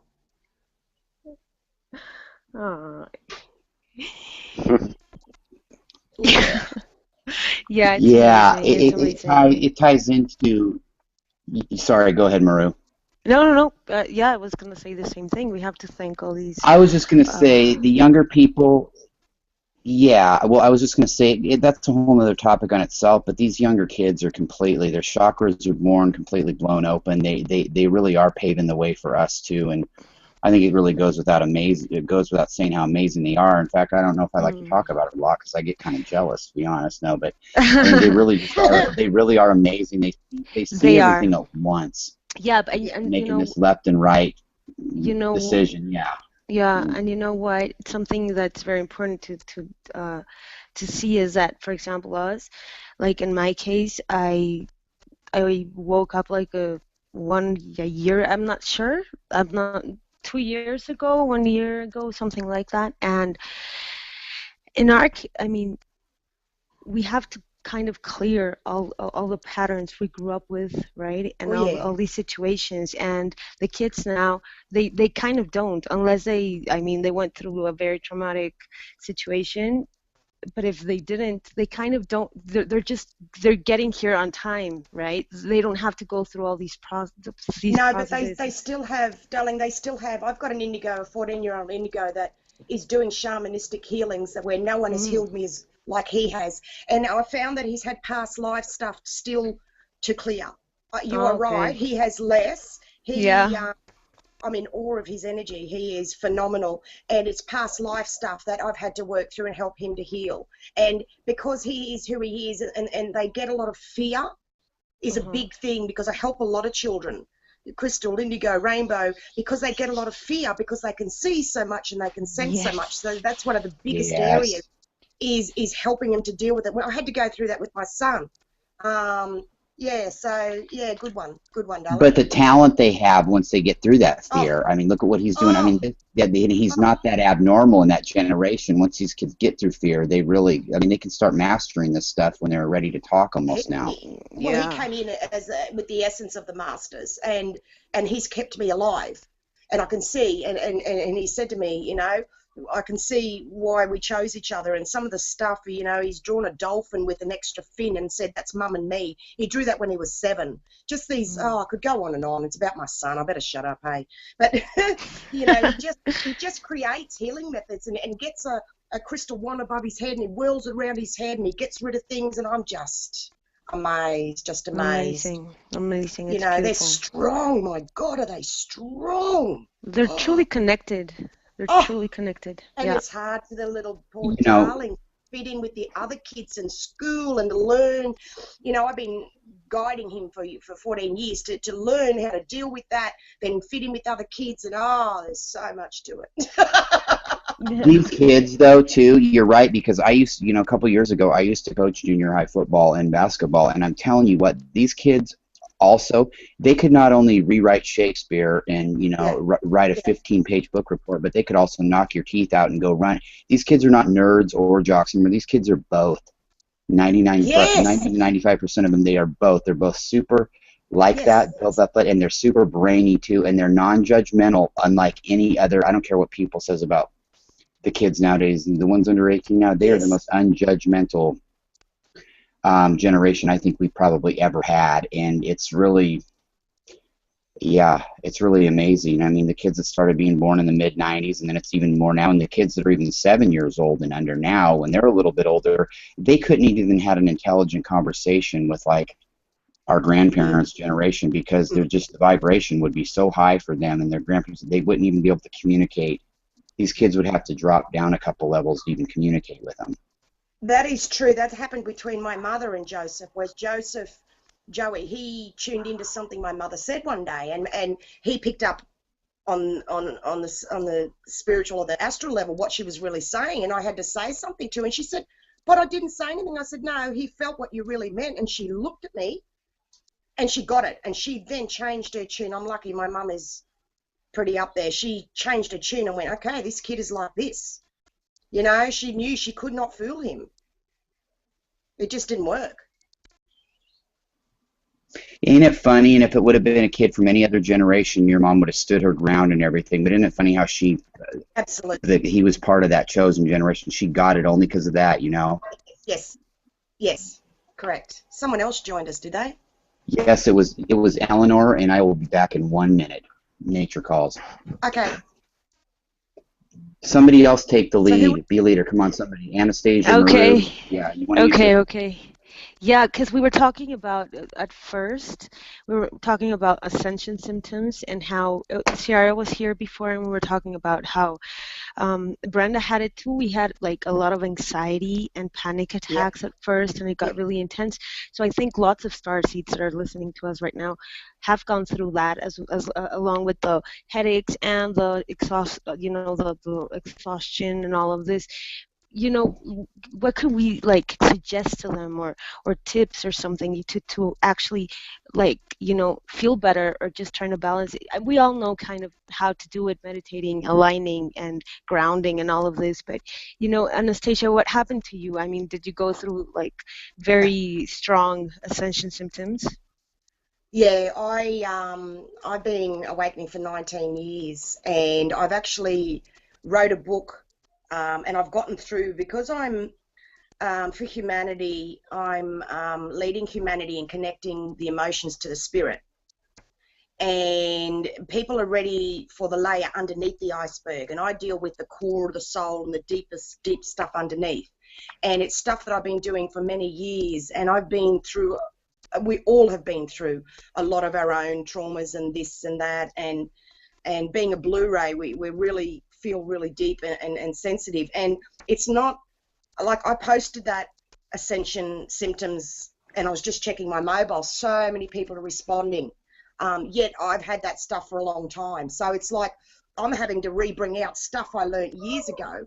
I'm having to re-bring it out now. And it's not, we can only give them advice and guidance, and it's up to them, sweetheart, to, and I'm now coming out and offering people that I'm here, because when I talk to, and it's not all about me, I don't mean it, but you're talking right up my alley here, of what I'm here for, is to help people how to handle it, being through, come from peace and love and freedom. And it's taken me a very long time to get here, and I've written a book that's now being typed up that is a diary format of what I went through in 17 months, the nitty-gritty, everything, and to get to be where I'm now an ascending master. And so it takes time. They have to look for it. We can give them tips, but they've got to go deeper. Okay, it's not a simple one-off answer. Like you can help people bit by bit, but it's tuning into each person, because it will be different to each person. You can suggest meditating, this, that, the other, but there's more underneath. It depends on what is going on personally for that person. Yeah, I agree with you 100%. And I think, you know, the most important part of it is connecting with your divinity and with your truth, and with your personal path, right?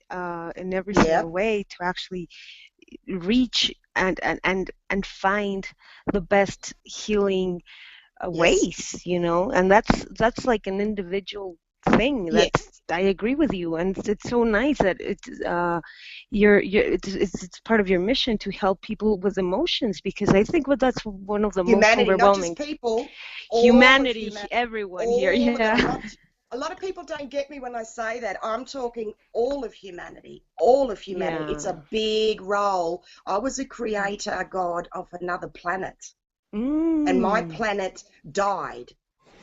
All the people on my planet died. This only has come to light for me 2 months ago.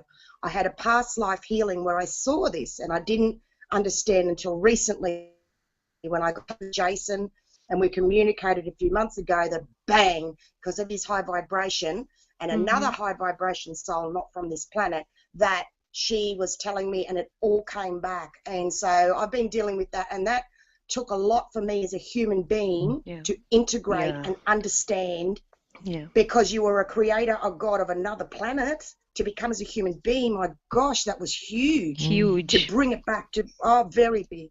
So that's why I say what I do. Like, I have the highest vibration on the planet, the whole planet of humanity, in linking the emotions to spirit. It's a big call, but I stand by it because it's my truth and it's my mission. It's a big one, but it's amazing. It's amazing, and it's... And you know, I have a group called Blue Beyond. You know, I only have 200 souls. Here I am saying all this, saying, you come to me, I can tell you your next step for your soul's journey when you're ready. I only have 200 likes on my group. That is how little people have awoken. Wow. And that's okay. I'm fine. I keep going. That's okay. It's getting better. I'm relieved that more are opening and more are coming and more are connecting, and they're getting there. But that, you know, I've had to wait a long time, a lot of frustration. We have to deal with that. Yeah, that's one of the main ones. Yeah, for sure. But we have to be patient. Yeah. No, people are not ready. But I mean, it's part of patience. Patience is key. Definitely. Well, that's what I wrote in a post the other day. The patience that I have had to learn has been, is one of the, and so many souls are so impatient at the moment. They want it, and this is exactly what my post wrote. You want it, and you want it now. Well, you can't rush, fool, or cheat ascension is one of my sayings. You cannot do that. It takes time. You've got to read, research, tune in what resonates, what doesn't resonate. Ask for help and stand back. Allow the help to come in. You know, there's a lot of vessels that are not clear. You know, so there's so much information that's actually worse now in a way that it's not worse. You understand what I'm saying, that there's more confusion around. So it's making us dig deeper to see what really resonates for you. Hey, Anastasia, can I break in for a second? But you know what? You said you were discouraged about your likes, but you have to realize, too, that, like, and we've talked about this, the Blu-ray, okay, and although some people may see that and not know what a Blu-ray is, I mean, we realize that we've got it pinned down to maybe about a time frame of 64 to, born in 64, the elder Blu-rays as late as 76. It's really only a 12-year phase for the most part for these Blu-rays, and there's not a lot of us there, and I think the big challenge is getting us all connected, the ones that are out there, and to realize that that's what we are, the kind of like the pioneer of the modern indigos. But I think that's doing pretty good considering, versus, I tell you what, if it was called, if you had Indigo and Beyond instead of Blu-ray, which Blu-ray is your mission, you'd have, God knows how many likes you'd have, just people liking it because of the name, but even at that, but you know what I mean? Now, darling. I'm good now. And the Blue Beyond was given to me many years ago before I knew I was a Blu-ray. It was given to me that name before I was a Blu-ray. Isn't that amazing? Isn't that beautiful? So that was frustration. It's so apropos. Yeah. I'm good now, sweetheart. I'm really good now. And I'm just talking over the years. It was very, as you all know, it was very, but you're right. It is a short amount of time when you look at it like that. Yes. And there's not many of us, and yes, we are, because a lot of Blu-rays are led to me, because I think I told you once that I was told years ago to lead the Blu-rays, and I'm like, what? You can't lead Blu-rays. I don't want to be led. What are you talking about? But I'm a beacon, and other Blu-rays, I'm just led, and it's so many that I see that don't realize they're Blu-rays, and I go, hey, read this, and it's just opening that light up in them to go, oh, yes, that's me. It's beautiful. It's beautiful. Yeah. Well, I met you. Totally. Well, totally. And I think the Blu-rays that were born in the early and mid 60s too are a little bit of that elder of the Blu-rays. We're all the same, but then you get that bunch that's born from 69 or 69, 72 to 76. We're kind of in that same boat. But the ones born in the mid 60s, especially 64, 65. Are really, the leaders of that. Yes. Yeah, and in our mission, we went through more 3D drama than the Indigos after us did. Why they might have been a little bit more refined in some ways. It's like we got to experience some of the problems here on the ground a little bit more than they did. Yeah. And, that's what I'd heard, and that really resonates with me too, because it's true. Yeah. I mean, after 10 examples I see, I've got to kind of maybe think that it's the case. Yep. Including me. But I mean, what do you think about that? I mean, the difference between like our generation, the Blu-rays, and the kids that came in about the 80s. Not like your son's generation, but like just even in that 5-year period of people that were born from 76 to 81, it really flipped into kind of a different Indigo, and they were kind of the predecessors to what these kids are in your son's generation. Yes, I have a girlfriend that's in that exact bracket that you're talking about. She's 11 years younger than me. She's a Blu-ray. But she has a lot of Indigo traits because she's there. It's sort of like she's got a foot in the blue. She is a Blu-ray, but then she's got a lot of her stuff is Indigo because she's in between. We're the elders, but she's the next lot. So she's got the link with the Blu-rays, but she's got this connection with the Indigos to help them as well. It's very interesting that you said that. Good one. And why I've got you on the subject of Blu-ray, and if you don't know this, the answer to this question, either tell me if I'm off base or can you look into it. So the Blu-rays, 76 is about, kind of the last of it, 77. But I really feel like, because I've got 6 other people that I've met I really connect with, actually 8 counting Facebook, who were born in 75 like I was, and they're Blu-rays. Is there something, I wonder if there's something special about the 75 Blu-rays, or it's just that I found all those, that many people that I've connected with like that. But there's like something that we can't quite put our finger on, and these are all, people born. Something is coming for me to share to you. Something is coming for me to share that happened late. I want to hear about it. I was born. I was born in 1975. I was born in 1975. And I knew I had a connection with this guy. Seriously, I felt like this thing with him, like a friend. Like these other people I'm telling you about, especially the 5 buddies I know in real life. This guy has that vibe like they do to me. And he just did it. I mean, so I'm telling you how amazing that is. I mean, seriously, he reminds me of that inner clique that I had with those people. I think we were partners before. I don't know. Yes, right. You're right. Can I share the vision? Well, there's a ninth one added to the group. Yeah, he's a ninth one added to the group that I've met on here. And it includes, most of you probably know the different people that are in that group. But it's just, yeah, exactly. And for some reason, I feel the same vibe with him that I do with these other people. And, you know, and then a few of them I even know in real life. So. Okay, my girlfriend, that's the Blu-ray. It came, all the visions of the other planet that I was a creator on, she was with me, but in the astral. So we were like a partnership. So Wesley, you saying that we were partners, yes. What the vision was, me being on the planet, my people dying, but she was in the astrals like above me, and she was helping me. We were helping each other. So we have spoken about this recently, that it is like a partnership. So it's like we were the whatever we were doing, and they were there helping us, but in their own right, they're masters as well. Do you know what I mean? Yeah, yes, I can. So I can you're understand. so right, Wesley. You're so right. That's why there is such a strong connection, because you guys are stronger in a way. How can I put it? My friend Nadine, she's got this other strength that she's able to support me. Yes, I guide her with my elder wisdom and the stuff I've been through in life, but she's the only one that is strong enough to be able to listen to me and bounce stuff off. So that says a lot for those ones. So it is a symbiosis partnership. Yes, it's very interesting because recently I met all of them, and I'm feeling a strong connection with them. I don't know how I can explain it, but uh, it's nice because Yep. uh, before that I was looking for people who I could share my thoughts, my energy, my inner development, but uh, uh, I can't find with them the same energy. Yep. It's very nice. It is.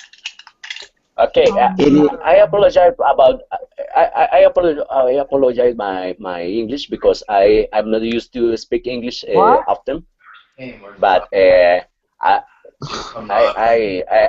try my best. Well, you know what, man? You speak better than 95% of people that have lived in America their whole life, more articulately and better English. So, It's good to hear it. bullshit, man. And you know how you hear things like, I just found out he was born in 75, and like you go back and you think, oh, that made sense. Well, the first kind of interaction I had with Wes is we had a conversation about the Beatles on this Beatles post that I posted in Latin America. Yeah, and we're talking about whether Paul was reptilian. I assured him, I didn't think he was, but just the fact that he was thinking and in tune with the Beatles, because those Blu-rays that were born around our era, we have one foot like in that 60s hippie generation that we kind of remember before we incarnated here, studying a little bit, and then we also have that foot in the next generation, through the 80s and 90s. I mean, we kind of are like almost the bridge between the actual baby boomers and the dawn age of Aquarius kids, and it's really just kind of like being a bridge between those two. And I mean, now that I look back on it, it makes so much fucking sense. The Beatles thing. I mean, I've had random Beatles questions, but I mean, he knew his stuff, and it just wasn't even about what he said. It was a feeling I had. Yep. Yep. That's beautiful. That's beautiful. Hello. Okay. Hello. Is that Eleanor? Yeah. Hi, Eleanor. Hi. Speaking of the Beatles, isn't that Eleanor Rigby? This Yeah, is right. Hi, Eleanor Rigby. Eleanor. What a coincidence. Yeah, I'm just been a little quiet listener for a while now. Well, it's good. It's time for you to be a loud vocal leader, so the floor is yours. No. Yeah, well, I'm a baby boomer. I'm 58. I'm an oldie, and I'm newly awakened only just 2 years now. So my learning is huge. It's all I want to do is soak up as much as possible. In fact, Anastasia, I'm one of the ones that liked your post and said thank you this evening. I copied your email and was going to write to you. Never made it that far, but I plan on it because you amazed me. I sat here and listened to you, and you're fascinating. And in fact, recently I was doing some research on some blue ray transmissions. Is that something that is connected with blue light that you're speaking of, that you are of the blue light? Is blue transmission the same as in through you? Is that, I need to put a light on in here. Is that the same category as you, that you get blue light transmission? Or I wish I could remember where I got the post from. But it was pretty intense channeling, and it was called Blue Light Transmissions. I was just curious. Have you heard of anything? There you are. Hello, darling. I thought I'd show my face as well because you I showed yours. love listening to you. Oh, darling. I saw that you just friended me recently, just not long ago, actually. I've resonated to your name other times. I remember resonating to you. So it's interesting that we're both on here as well, isn't it, darling? I know. And then tonight, poof. You know, it's just awesome. I would like to say that, well, in the year that you were born in, to have awoken just now, because I've been feeling into and observing young children, teenagers, people in their 20s, 30s, 40s, 50s, right up to their 80s. And the older they get, the harder it is for them to awaken. And people around the age who were born from 1955 onwards, anyone sort of born earlier than that, are not seeming to awaken. So I want to commend you on awakening in the last couple of years. Well done for that. That's big. Thank you, and you're absolutely right. They're very, I call them bricks, not sheeples, but bricks. They're solid as a brick. We won't have any part of it, not open whatsoever. I'm alone in my journey completely, but I'm never lonely. That's not who I am. No, you're not alone. You're not alone anymore. No, you guys are awesome. But I don't have anyone close in the vicinity, but I have this family here, and Larry's done a wonderful job uniting all of us here. Absolutely, being a brick. My son, strangely enough, he's going to be 23 this year, and he brought to me, I just told the story earlier on how I awoke in November 2012. He had awoken overnight. He had an experience. He's been in and out with darkness and addiction and things like this, and he had a moment one evening where it was a borderline, a very built-up momentum where he had a choice to make, and to trying something else because he couldn't get what he wanted. Long story short of it was that he chose not to do it, and strangely enough, the next day he woke up like, boom. He went from, I've never known anyone on this planet to do what he did in one 24-hour period, but he stopped everything. He stopped his every addiction in every sense, including junk food, cigarette smoking, any kind of drugs, drank water, ate bananas, fresh foods, dropped 30 pounds in 3 weeks, and I mean, everything that you can think of he dropped. Stopped rap music, listened to Mozart. I mean, the list was endless, and I was like, I finally had my son back because he's been troubled his whole life. And he brought me this tape, not a tape, but a short video that David Wilcock, I'm assuming you might have heard of David. He's very much he's researched for 20 years, osteotheology and all of that kind of thing. But anyway, he's very awake and intuitive and things like that. So it was just one 20-minute video. Boom, I woke. That was it. And the next video was a Pleiadian video that is still my favorite, and I've never stopped since searching. So that's how I began. And here I am. Beautiful. Yeah, that's it. And what was this blue light you were asking me about? I'm going to have to find that, and I'm going to send you the link, because I save everything. Yeah. I'll find it. I don't know offhand at the moment, but I'll find it. It was very interesting. And then email me if you want, sweetheart, and then ask me what you wanted to ask there, and we can just go from there. Sure. Yes, definitely will do that. You know, Eleanor. Yes. Eleanor, I would say that, you know what, you remind me of somebody that's about 8-10 years ahead of your time. I mean, you were like that.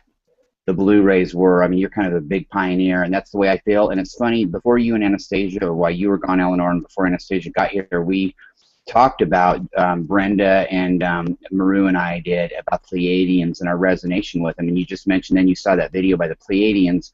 And I'd like to get your thoughts, Eleanor. When you first saw that video, what was the resonating factor with you like seeing that?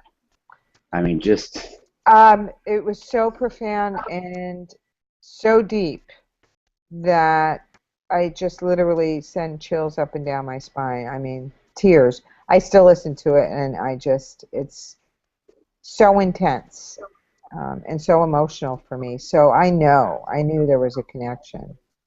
You know. It's a weird, isn't it weird how you find out about them? Now, Eleanor, I could ask you, had you heard of them before that? Had you heard of them ever, like their name or anything?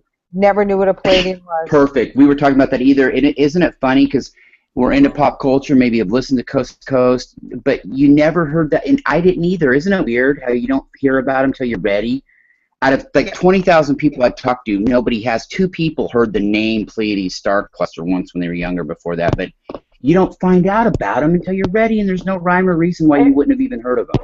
Exactly. Well, Brenda's actually an exception. She'd seen a thing on Billy Meyer in the 80s, but it's only exceptions like that. You just don't even find out about them. No. Till you're ready. Can I say something real quick? Go for it. I did say that, I did see that documentary in the 80s about Billy Meyer, but then I didn't hear anything about him from the 80s until this year. So I don't understand why it took me so long. That's in his case, the Pleiadians left his sorry ass when he started turning his farm into a cult about '86, and they created a phony group, the Pleiadians. Yeah, he was on the rill with some Yossi and everything, and they left him totally. But anyway, that's a whole other story. But yeah, isn't that weird? Yeah, Brenda, you hadn't heard anything else. The only other 2 people I talked to had heard of them at the Star Cluster once, but to a person, I've talked to 20,000 people at least about the Pleiadians, and it's some little thing like that, like the way I did it, like the way it happened to Eleanor, like the way, like the way it happened with Maru, like the way it happened with you, Brenda. I mean, oh my God, it's amazing. Yeah, and I found that video on my own, and I just went boom right into it. And it's funny because backing it up a little bit, before my son actually completely awakened, he started having interest in talking about the grays, and he'd tell me about the different types of grays. And he was always interested in alien, period. And obviously we really, there's good grays, not many that I'm aware of, but we know the deal with them and what with their workings and what they're doing. But long story short, I'd kind of chuckle under my breath, and he'd tell me about the different species of them, and there's more than one kind, and they're from planet this and that, and that's how his interest began. But it spread out, and he's borderline genius. He's a troubled young man, but very intelligent. So I learn a lot from him. He's awesome. I just want him your energy, when Larry was saying, I was getting, because I'm just feeling your energy, and it's really powerful, Eleanor. I was just, I was getting before, and it just came again now, that you being who you are with your energy was the underground foundation for your son to change. Wow. Yes, absolutely. Just by you being you. And that's what you were saying, that something about that too, Larry. No? Yeah, I was really, I got to say, Anastasia, the thing I was thinking when you just said that is like I couldn't have articulated that, but that totally resonated with me.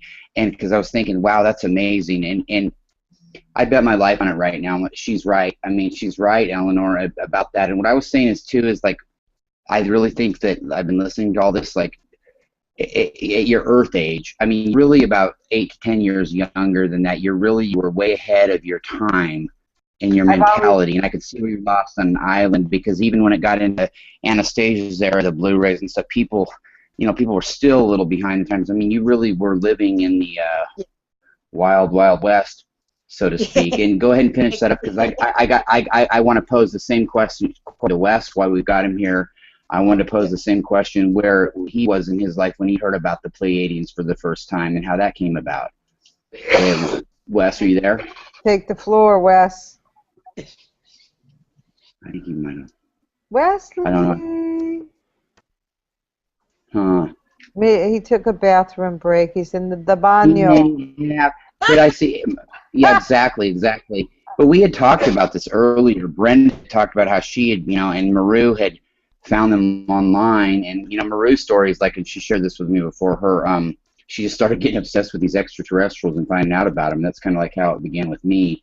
And it was just kind of funny. It's just like, go ahead, Maru, am I right? Am I getting that right? Yeah, that's exactly right. Absolutely. I kind of, not kind of, I was absolutely obsessed about extraterrestrials to a point in which, I found out about all these races, from Alpha Centaurus, Andromeda. I kind of had this, general knowledge about some of the million races out there, and that's how it started to me. But then I kind of started resonating with two specific races, and that's how I got to the point where I found out where I'm from, and everything we already know now. But yeah, that was a way. It was just like this kind of obsession. It's funny because it started because I was talking to a friend, and we were talking about all these supernatural stuff and all of this, and we were like, and I said I wasn't awakened at the time, and I was like, yeah, I think I believe in everything, or anything is possible. And he asked, oh yeah, do you believe we have extraterrestrials living like on Earth, like here with us? And I was like, oh, good question. And from there it started. Then I started investigating, and then it started from there. So yeah, it's been a trip. It's been amazing, no doubt. Wow. And I also Wow. want to say, Yeah, go ahead. just quickly. No, Maru, go ahead. Go ahead. Eleanor and Anastasia, now that I'm seeing you, you are, I can't even describe the energy that I'm feeling when I see you. I mean, you're both, I don't know, I just see this wisdom and this peace and this, wow, amazing. I just had to say that. Oh, thank you. Thank you. Yeah. I agree, Anastasia. I want to put you on this. Anastasia, if I could, I want to put you on the spot. Now, when is the first time that you can recall hearing the word Pleiadian? I've been thinking, as you've been talking, I'm racking my brain, trying to recall when that was. I will have to get back to you because I'm still filtering in my inside, trying to remember when it was for me. When I do, I'll let you know. Can I ask you this? You've been awakened for 19 years. Did you know about them in the 90s? Would you say you had already heard of them before the century changed? I heard about Cryon and a lot of stuff back in the 90s, you're right. And I resonated with it. And then I was in the military at that stage. I was in the Air Force. And so because there wasn't much about it, it was just this off chance. And so it's only been in the last 2 years that I've reconnected with Cryon. I remember going, I read something somewhere that I resonated with. I've never found it since. And then 2 years ago, someone said, hey, read this. There's this person called Cryon. I read it and went, oh, he's my hero. I'll tell you what, oh God, amazing. People talk about Bashar. I mean, I love it, whatever. Bashar's like in junior high to me. There's two people that called it all those years ago. Cryon, channeled by Lee Carroll, and Barbara Marciniak in her books. I mean, period, Hand Cloud was great too after that. But I'm telling you, there's two people that even for the creator, I'd make him read. It'd be the Barbara Marciniak stuff and Cryon. I mean, because really, Bashar means well, but he's gotten things wrong. Bashar is like Cryon's student, the way I look at it, almost in a way. You know what I mean? He's not. I know, God. I mean, I think, my great friend, our great colleague Jane Hermstead. I think she's president of the Bashar fan club. But I love Bashar too. But Cryon is just pure consciousness knowledge, and the way Barbara Marciniak put it in her books, these were innate possibilities she gave, no judgment. And it's funny in the way she gave them, and 95% of it's happened, and the other 5%'s in the process of happening. I It's mean, funny. and it's not. And Cryon did the same thing back then. Hey, he didn't just call it out of prediction like Nostradamus or this or that. They give innate possibilities. If we made it past this timeline without getting this major war, and how bad is this going to be when we go at it, after 9/11 and this and that, and they gave all these innate possibilities. And in there, I mean, it's just, because like Anastasia was saying earlier, it changes by second. This reality we're creating, it changes by the second what's going to happen. I'll tell you what, those two for me, and I mean, this is just me, Marciniak's books and Cryon. I mean, Cryon, the proof's in the pudding. I mean, you could go back and Bashar's got about a 50 to 60% accuracy rate and stuff he said, and I don't even, and I'm not even dissing that. I think it's, someday he'll be a Cryon someday. Why not 100? I didn't know that. Why isn't he 100? I don't look at his stuff. Yeah, I know. I'm trying to be nice because he seems kind of funny, but I don't have any judgment. I just don't get down on him. There's nothing that he says that blows me away. But it's funny because and we talked about it before. It's like everyone has a different path, a different approach. I don't want to say teachers, but approach Perfect. and everything. And it's funny that you say it, but I do actually resonate a lot with Bashar. Fair enough. That's good. Yeah, it's your truth. So does Jane. It's the Arcturian in you, hon. Exactly, because Bashar is great. He is great too. Everybody's got their own past, and yeah. I sense more of a Bashar that when he was wrong, he's not changing it to bullshit people. He was just, and he seems like a soul to be the first person to admit that. But I'm just saying that in my ascended high level, I would, Cryon and Barbara Marciniak or that, exactly. but Bashar, it's all about there's more than one way to get to Rome, ladies and gentlemen. Exactly. He's learning.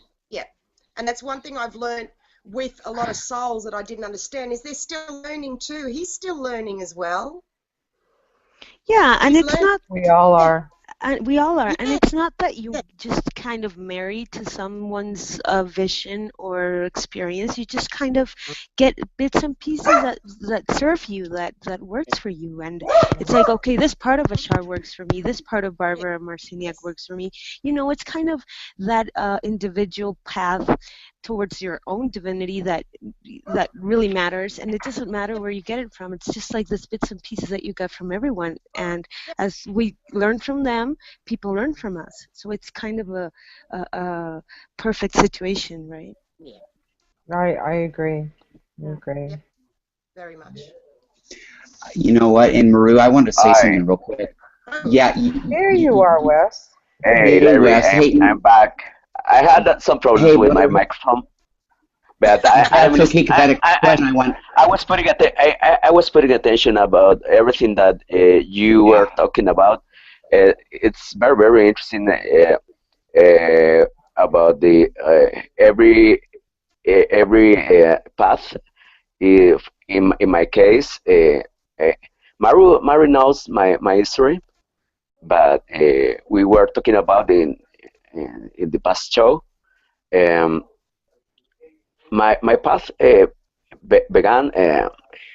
I don't know, since I was a child, but I realized about it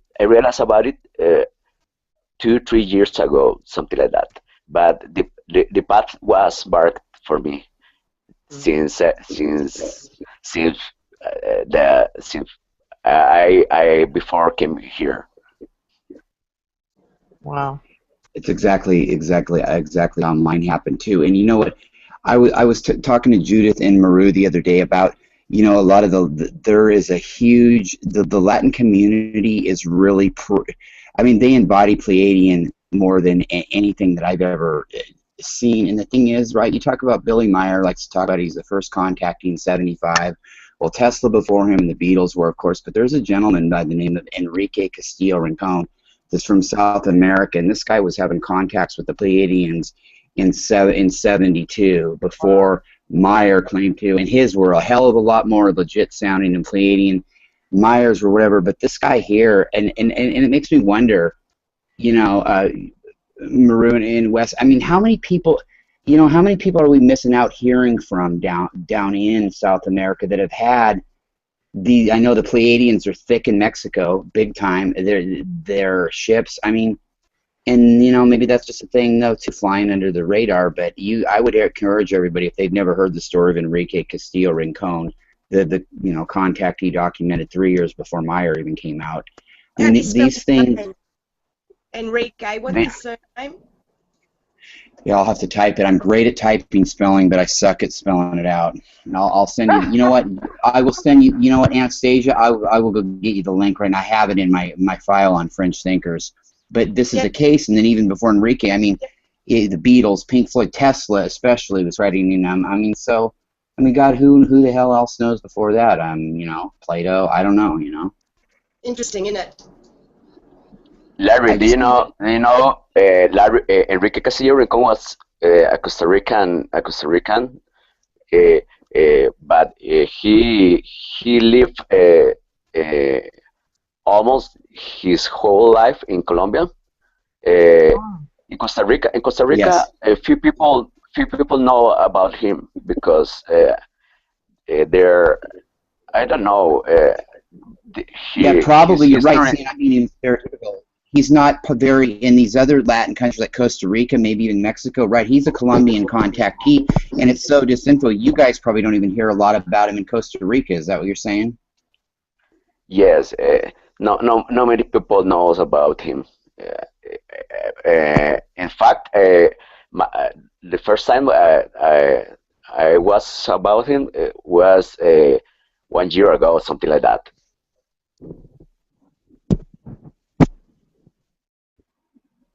Yeah, and you know, that his story is just as good as riveting as Myers is. It's, I don't know. I'll look him up. It'll be interesting to see what I resonate with what Has he's saying. anybody else ever, Eleanor, have you ever read his, I posted it before, have you ever heard of him before?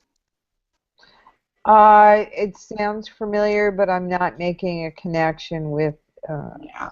forthcoming. So it just goes to show you the bottom line. There's a lot of people out there around the world that have had these contacts that have never gotten a chance to tell their story. And he got a little bit of one, but it wasn't much. So, I mean, it's not like some of these people claim that they're the only ones ever, but it's not even the case. Yeah.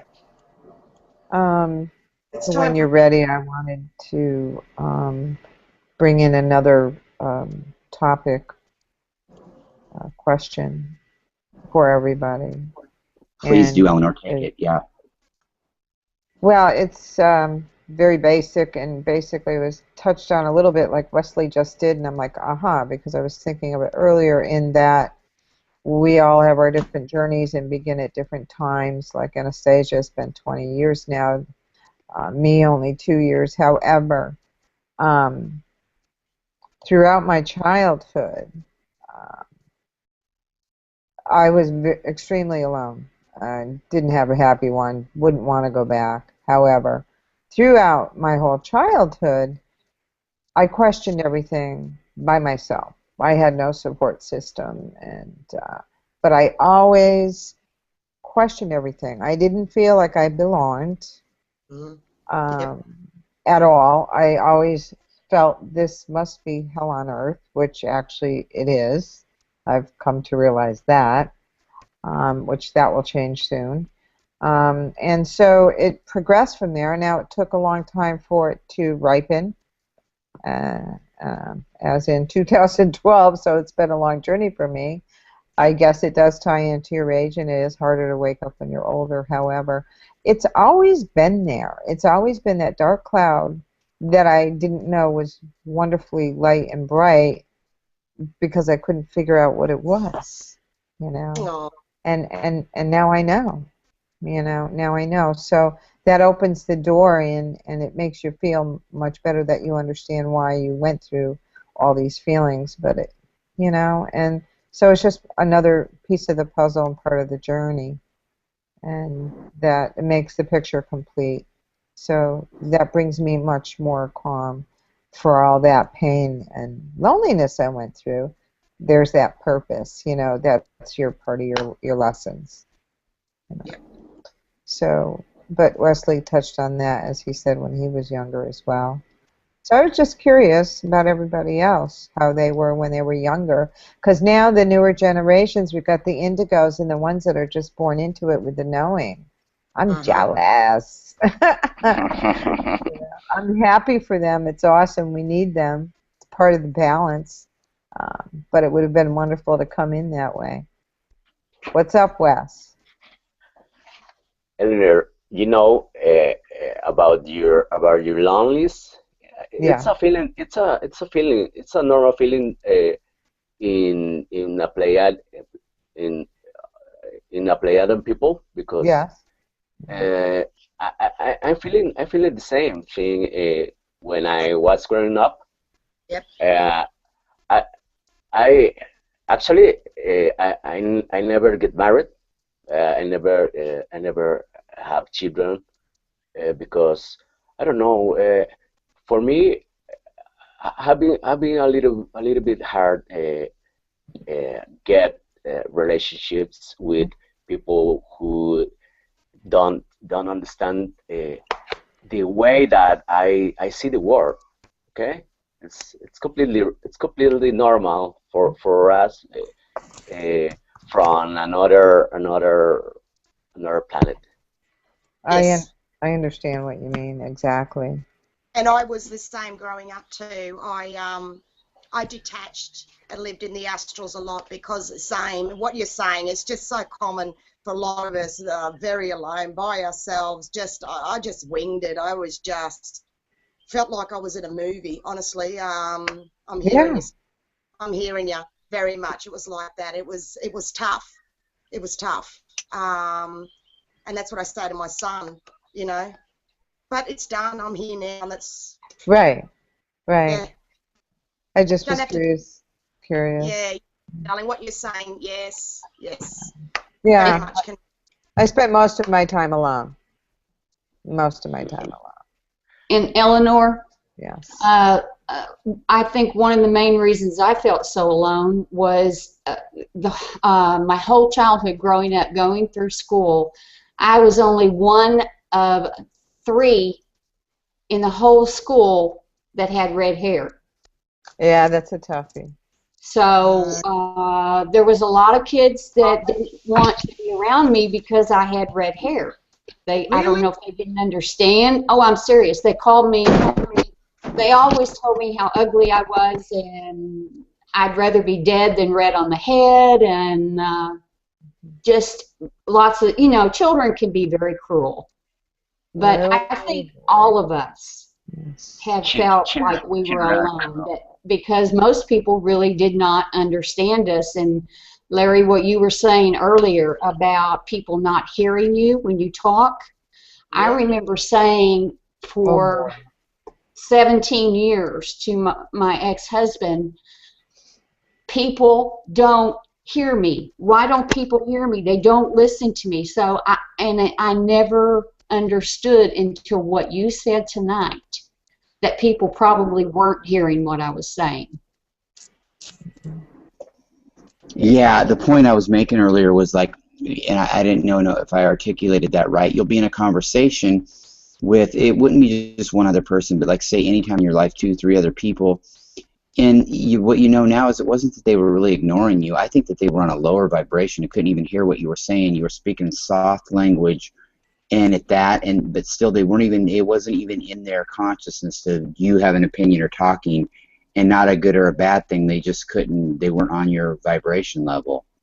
And I know that I'd asked Maru if that had happened, and Maru said, she's had that happen, and it's been a constant mainstay in her life having that happen to her. And yeah, exactly. And it's not, and you think at the time, God, why don't they hear me? And you blame yourself, like maybe I'm not talking loud enough. But it's not that. It's really weird, and it's something you'd have to be in, like I said earlier, the situation to know and feel. And yeah, exactly. The wiser we get, the more we go down the path, the more the pieces of these puzzle comes together. Because, as you were saying, Brenda, when I was younger, I didn't have red hair. I fit in. I was your typical white little girl, but boy, oh boy, was I abused so badly. And talk about the cruelty of children, yes, very cruel to me. So I never could understand it, and I came to realize through the years recently as well, I always had turbulence with my sister, the control freak, and she'd always say to me when I'd go to speak, well, or how would she say it? Does it really matter? Or is it really that important? It's not all about you. That's what it was. Oh, it's not all about you. And at that point, and I kept struggling with that, and in just the past few years, I've realized I was always looking for validation, and I don't need validation from anybody because I did I'm the same, okay. Ellen. Yes, I've got a sister that's similar to what you said. We do need to get in touch. Similar to what you just explained. Yeah, and they were jealous of us, sweetie. They were jealous of us. Exactly. Yeah, absolutely. Yeah, yeah. Yep. And you know, Yep. when you're talking about growing up, I'm Greek, and my parents migrated to Australia in the 50s, and so I got brought up in a little country town, and we were the only Greek children there. So talk about being ridiculed and stirred and being called a wog and everything. I was really ostracized for that. I had friends that accepted, but there was always that. And because, you know, I've got a womanly figure, and all my other girlfriends were blonde hair and stick thin, and here's this Greek voluptuous girl. I just didn't think. Voluptuous bomb, yeah. Absolutely, thank you.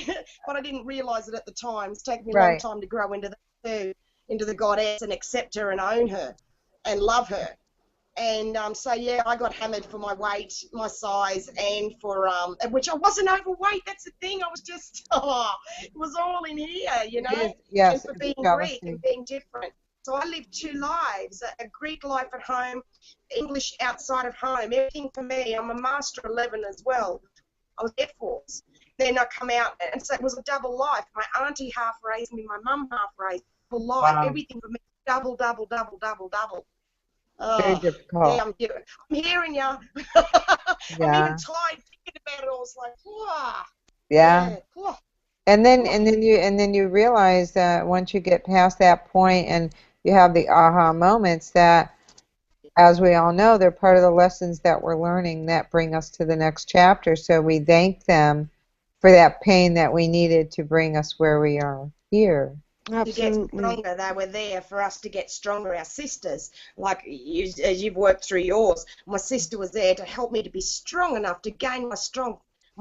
So I've actually thanked her and blessed her and released her, and I don't have anything to do with her because I choose not to.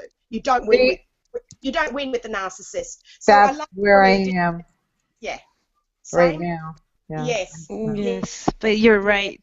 You're right in the sense that it's all perfection, and it's part of the journey, and it's part of the lessons, and it's like this soul contract we have with people. No one's bad, no one's, it's just what it is, and it serves a purpose. Like everything, it's our choice to take it that way or not. But it's all aligned, and it's perfect. I'm so sorry, but my battery is running out. The iPad I've been Yeah, hey, using. real quick, Maru, Yes. am I the only child on this board? Does everybody else have siblings? I'm an only child. I was born cesarean. No, And yeah, we I almost have a died. My twin. mom and I. I have a. Oh, really? Really? Oh Okay. my. I have 4 siblings. Okay. Yeah, I have me too, and a twin, actually. Wow. Wow. Yeah. I had to. Oh, sorry, Wes. Go ahead. No, don't worry. I'm listening to you because. Go ahead. No, Wes. How many siblings do you have? 4.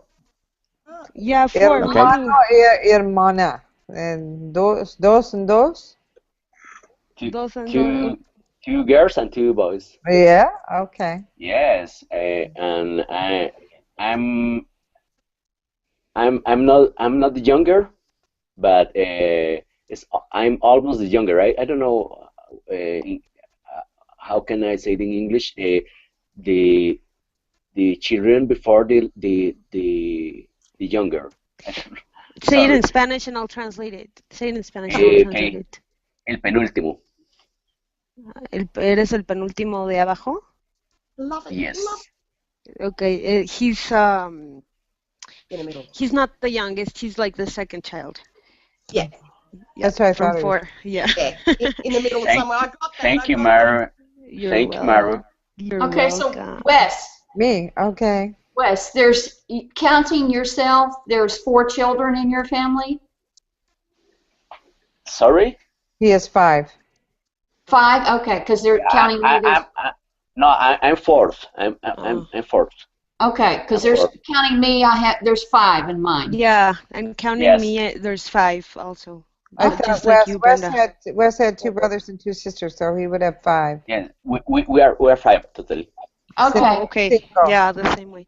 So I want to thank you guys Boy. so much. This is about to turn off because the battering is Okay. running out. We've been We'll miss Lovely you. meeting such you. a pleasure meeting you and talking to you. Thank you, Larry, for No. inviting me to this also. And well, And Maru, we'll before you speak go, where soon. can everybody find you on Facebook? Because you know we've been broadcasting live. So Yes, they can find me in the Pleiadian group, the big one, and they can find me in Arcturian Love and Wisdom and Pleiades Latin America. They can find me there. In those 3 groups, and in another one that's called Starseed Multidimensional Reunion. That's a group I created with Martin and Judith. Yeah, you can find me I there. love that.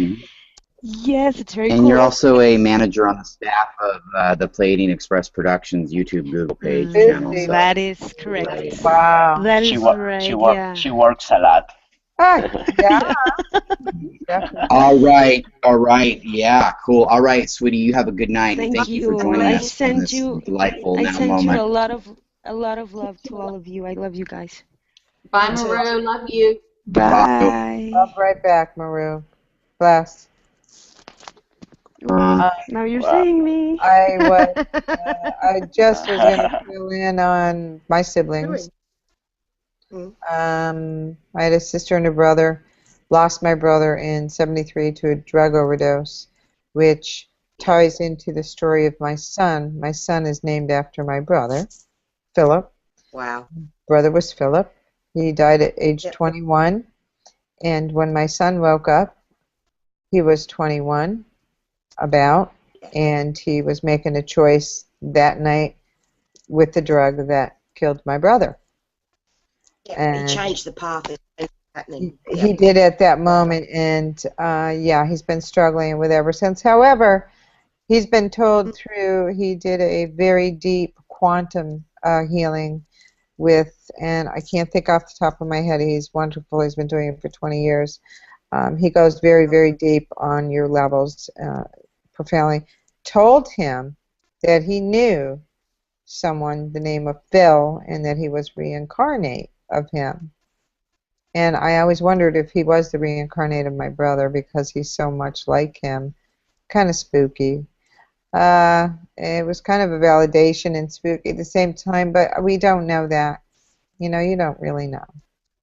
I'm But getting he's got the essence of your brother. Excuse me.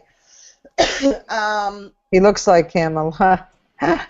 Sometimes. What does your gut tell you? What does your gut feeling tell you, darling? That he is. Okay, go with that. That's it. Yeah, but by the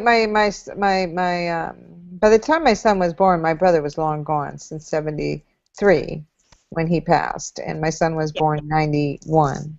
Yeah. And that's kind of a long time to be out there to be reincarnated. So he was learning other stuff. Yeah, usually reincarnates come back a little quicker, so that's why I wasn't really sure with that. But I do have that feeling. Well, there you go. Beautiful. Yeah. I know, it's spooky. Sometimes I would look at him sleep and I'm like, he looks like his father, but I can see my brother's feature and his mannerisms. Yeah. Wow. But anyway, that's my sibling story, so I'm left with my sister, who's always been jealous of my essence, and that's been our problem, and she thinks I'm jealous of her material things because she has money. Money means nothing to me except I need it to survive. That's where we're torn, you know. So that's it. I'm moving on. Take the floor. I just wanted to turn my camera on for a second just so I could say hello to everybody so you could actually see me. Good to see you. Here you are, beautiful. Oh, Thank you. So are you guys. Oh, we are beautiful people, aren't we? We truly are. And you know, and I have to include you and Wes and you, Larry. You guys are just as beautiful. And Well, my also camera say should be that working again next week, and you'll get to see my lovely face. But yes, we are beautiful inside, all of us. Yep. Yeah. Yeah. You got that right, Larry. You're just a little camera shy, Larry. You don't like it. Oh no, I'm not, seriously. I don't have access to it. My son's got the laptop right now, and he's at a basketball camp still. And Blah, blah, yeah, blah, no, not blah, really at all. blah. I'm really shy, but I'm having problems with like my camera. the attention. Yeah, I can see that, Wesley. You haven't figured it out quite all the way? Wesley's still quiet. He's having problems with that camera. No, sorry. I have some problems with my microphone, and I'm a little bit shy too. Oh. I rather that you watch my photo at the moment.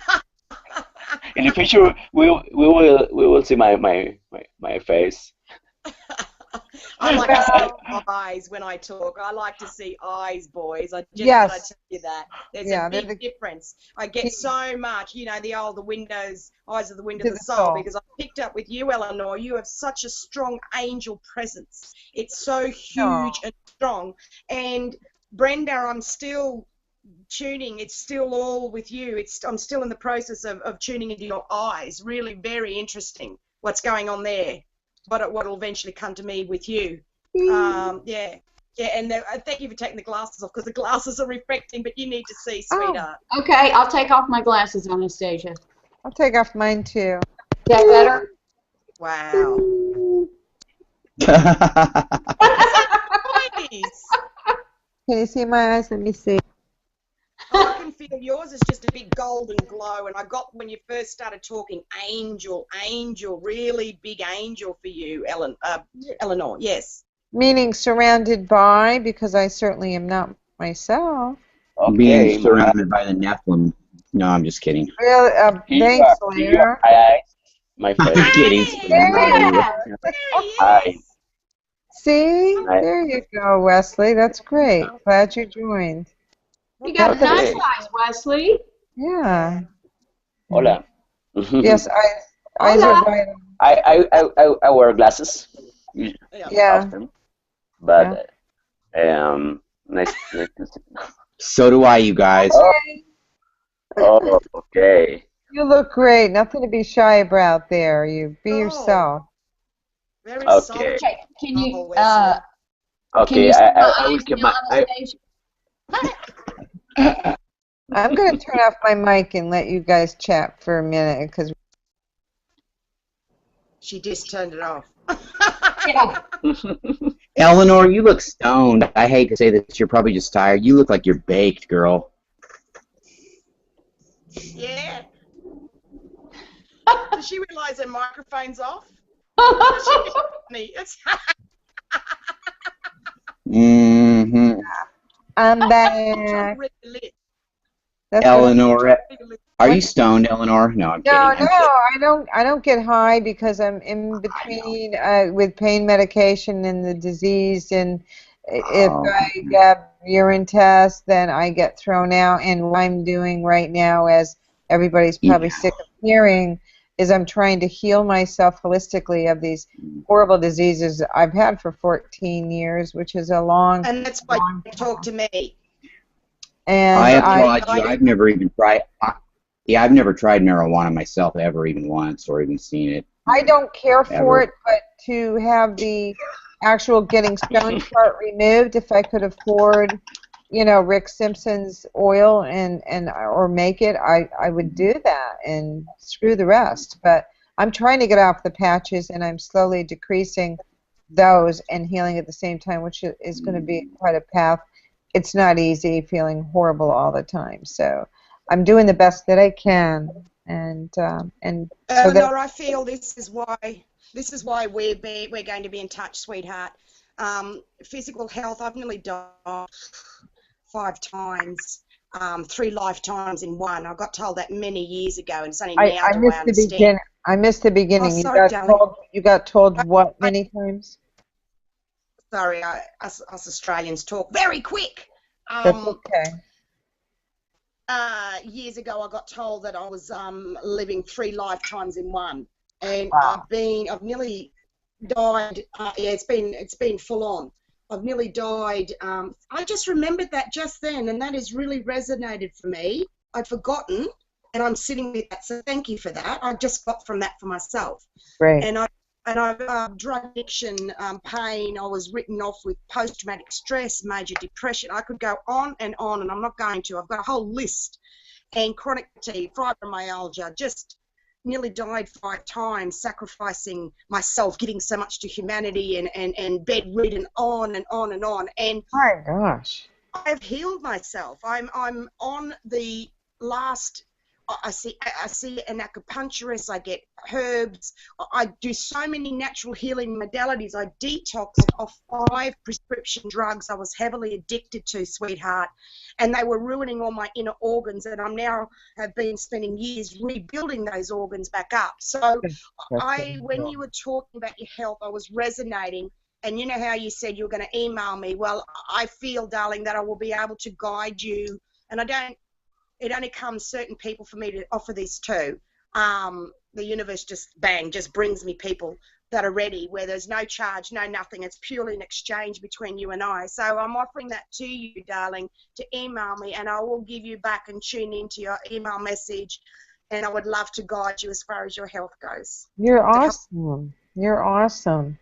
Yeah. I just feel so blessed, because if I hadn't awoken, I wouldn't be on this path. No, I agree. You know, it was doctors and pain medication, and that's what I thought my life was. I've lost 3/4 of my hair. I feel absolutely horrible all the time. However, I said to myself, this is how it happened. One day I'm like, all of the toxins and the poison that the government's done to us, which I don't know, most of you probably don't even realize it. Not even cigarettes. It's our food, our air, I do. Very much. the fluoride. It's endless. The vaccines, the Ebola, everything, the false flags. They're trying to kill us. So bottom line is, it's slow deaths. Some people say you're crazy. I'm fine. No, you're not. It's in you. The radiation. We've had leaks on nuclear plants right in the States, and everyone's worried about Fukushima, where you're being exposed right now here, and they don't tell you that either. It's just endless. Long story short, I thought to myself one day, you know what? There has to be a way to detox intracellularly, and I am going to find it. So I began my research, and I've been doing it ever since, and I am now doing 2 different methods. I've been through 3, and I do many, and I'm starting just to turn the corner now. And I'm on glutathione, diatomaceous earth, and the Bach flower essences, and the biochemics. So I'm doing a lot with the salts. You know, Eleanor, I wanted to tell you, and I don't really share this with a lot of people, but about 8 years ago, I had a painkiller addiction I overcame. At the time, I had the 2nd highest tolerance ever documented on the history of the West Coast. I would take 160 Vicodin a day, 160 10 milligram, or I'd eat those morphine patches you're talking about, even the strongest ones ever. They're supposed to last 3 days. I'd eat one. But 160 hydrocodone, 10 milligrams a day. I would snort 10, 80 milligram moxies. And I mean, it was just by a miracle that through a medicine called Suboxone that I was able to get off of it. But that's what you know, and the thing with medical marijuana is it works like a miracle if you've never been a chronic smoker. But if you've been a chronic smoker or used to painkillers, it doesn't work worth a fucking shit. But if you haven't had any of those, it'll work great on you. It's kind of funny. And these are the things that, you know, I found out. There's so many avenues. So you also have to have money. I've invested so much money in all of what I just said. Just the Bach essence flowers alone was almost $200 for my husband and myself. I mean, they're expensive. You know, it's a hard journey to get healthy on your own. It's very expensive. But what I was going to say is, what I'm on now, they first had me on 7 different medications. And I'm like, this is lunacy. So I took that's 12 years ago. I took myself off all of them except 2. Then I'm on fentanyl, okay? That's 100 times stronger than morphine. I'm on the strongest medication on the planet that would put down a field of horses. Yeah, I would eat one of those a day, one of those patches. The fentanyl, you mean? Yes. The strongest fentanyl patch you can get, I would eat one in a day, not put on my body. I would eat it. That killed a friend of mine. Yeah, no, it wasn't even enough for me, but that's cool. You're lucky. You're a miracle, Larry. Yeah. But we're star seeds, but we can have that's just how we roll. I mean, it's not even a good or bad thing, but I mean, we have a higher tolerance, unfortunately, and we don't come down till we hit hard. Yeah. Yes. Well. Yes. Yes. Thanks to the DEA, I went through withdrawal about 4 months ago. I could not access my medication because this is another long story for another day. But thanks to them and their bogus war on drugs, they're making sure pain patients can't get their meds. And I could not access them after being on them for 12 years every single day. And that withdrawal just about killed me. Yes, I went totally. That's why they try to suppress Suboxone. That could cure any heroin addict in a couple days. Opiate addict, or I mean, you just stay on it, and your tolerance never goes up. And they have these cures for cocaine, for alcohol, for everything, but they release them. I mean, we're talking like Eleanor. Imagine like your tolerance never went up on pain meds. Like you could get 100 or 90 Vicodin a month, right? And they would work for you every day for the rest of your life. You never got a higher tolerance. Well, there'd be no problem. You wouldn't have to go back in and get more drugs. You wouldn't have to go hustle on the street. People don't understand pain. And that's how Suboxone is. Tolerance. The addicts just do it to get high, but fuck no. Pain patients do it because they need it and their bodies build the tolerance. There's a difference. We're being labeled addicts now. Right. We can't get our meds. We can't get our meds. I know, but at the same time, hon, the addicts aren't really the same time. The addicts are doing that initially to get high, but then they get to the point where they need it for the pain too, and it's that relief. And they have a medicine out there to cure all this, Suboxone, and your tolerance never goes up because it works on your brain chemistry. Yeah, I know about Suboxone. My son Phil was in a program, and then he went cold turkey on that because he got a job out of town, and they won't see him on the weekends, so he's screwed again, and he's gone right down the dark tubes. It's having a hard time. So, but they want to keep you hooked. Thank you for that, Larry, and you're very correct right on that. And I'm glad that you're still here because you were on something that would kill 2 fields of cows. Yeah. Yes, that's a good analogy. I put something to kill a horse. You got it better. Right, better. That tolerance would have, or 800 milligrams of methadone a day. It just, ugh. Oh yeah, methadone's really bad because people don't realize that stays in your system. The feeling goes away, and that's how you OD on that. That's a whole different category altogether. The other ones leave your system quickly, not methadone. That's why there's a lot of ODs on that. I know my stuff. I've been following the DEA. I'm also an advocate in a pain group, but I've gotten away from that because this is my focus. You guys. This journey. Yeah. I'm not fighting the government anymore. It's a bullshit fight. But you are right about what you say about the drug. You're right, yeah. Sorry. Larry, I'm leaving now because I have to wake up early tomorrow. But was very, very interesting. Heard everything that you talk about every topic this night. It was a pleasure to meet you, all of you. You too, Wesley. I hope to see you again, and I will try to connect with you and another hangout. And you can find me in the Pleiadians fan in the page. admin group. Yeah. Okay. Yes. And it was a pleasure. Blessed be all of you, and I hope to see you soon, okay? Con Dios. Bye. Wesley, Much love, brother. Yeah, have a great night, bro. Wesley, I'm going to send you a friend request if that's okay. Yeah, he just told everyone to reach out. Yeah. Yeah, he's on mine. So yeah, just reach out. He'll touch someone. I'm going to send you a friend request because you, out of this group, you and Wesley are the only 2 that are not in my friend list. So I'm going to send both of you guys a friend request probably tomorrow, maybe tonight after I get off of this. Ask to Maru knows me. She's a friend of mine, and Larry too. But I hope to get connected with you soon. Yes. He was a guest on Maru and Judith's show, and he's going to be actually doing another Latin American show that we're setting up where they're going to intertwine. So you're going to be hearing a lot more from Wes, you know. Oh, really? Did you post the show? Okay. Okay. So, okay. Good night. Good night. Good night, darling. Bye. I just want to apologize for going off on too far into the pain. Apologize. Stop. Who the hell wants to talk about drugs? You know. No. Me. No. I knew you'd say that. No. I knew a thing or two about him. You did good. Drugs are very. Don't you dare apologise. You are loved Go here. unconditionally. You completely be yourself. Do You not really apologise. Okay, I see your fingers going a mile a minute, Anastasia. Thank you. You know what? And can I say something, Eleanor? I embrace you with the white light of unconditional forgiveness and unconditional love. Seriously. Yep. Exactly. Yep. That's the way I look at it.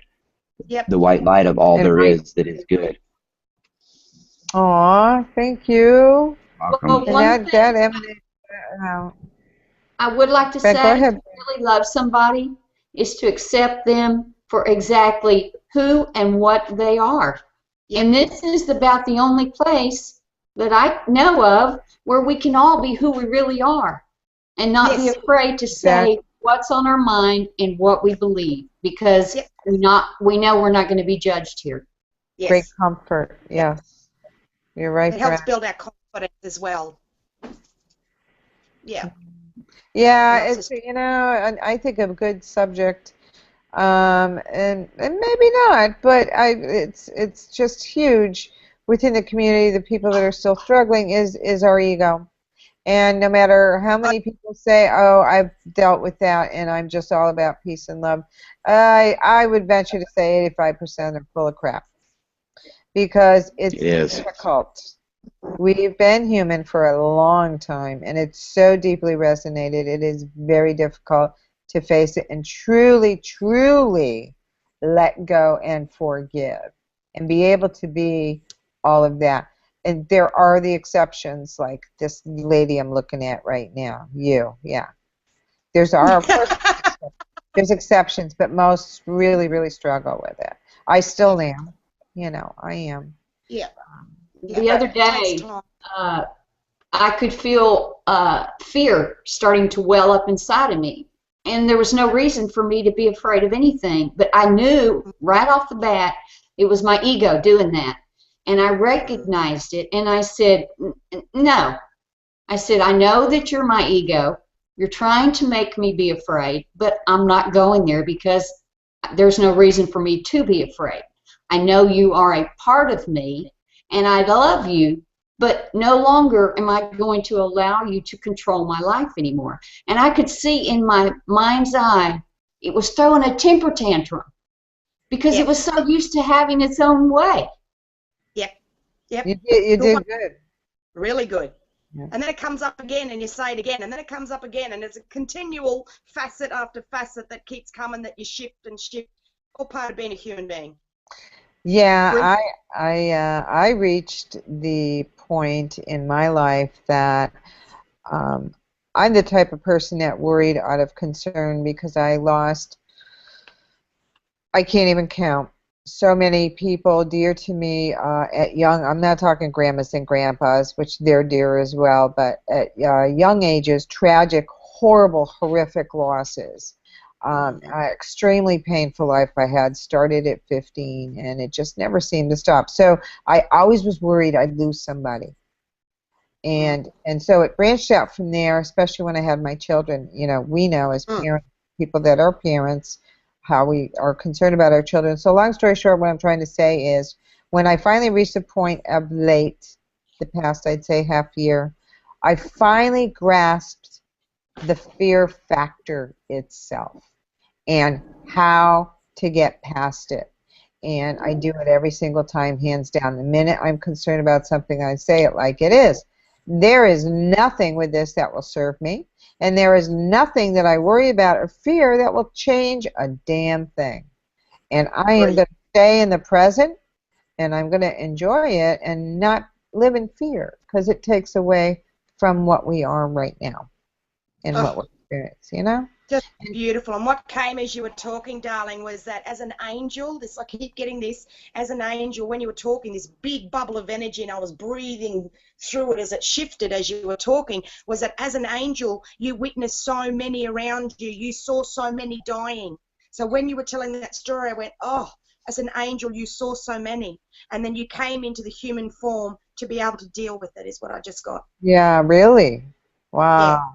Yeah. You wanted, I was sitting here the other night, I was on my computer just like I am right now, and this never happened to me either. Right in front of me, I saw it was a white figure of a person walk right across my TV, right into my bedroom. I'm like, hello, who are you?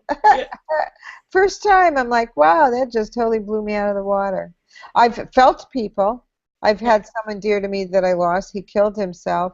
And that night, I got up, and he came to me in the bathroom. I was at the sink, and he came up behind me, and he wrapped his arms around me. And this was many, many years ago. It was like in the 80s, early 90s. But anyway, I was frightened at the time because I wasn't where I am now. But I knew it was him, and I knew he was sorry for what he did.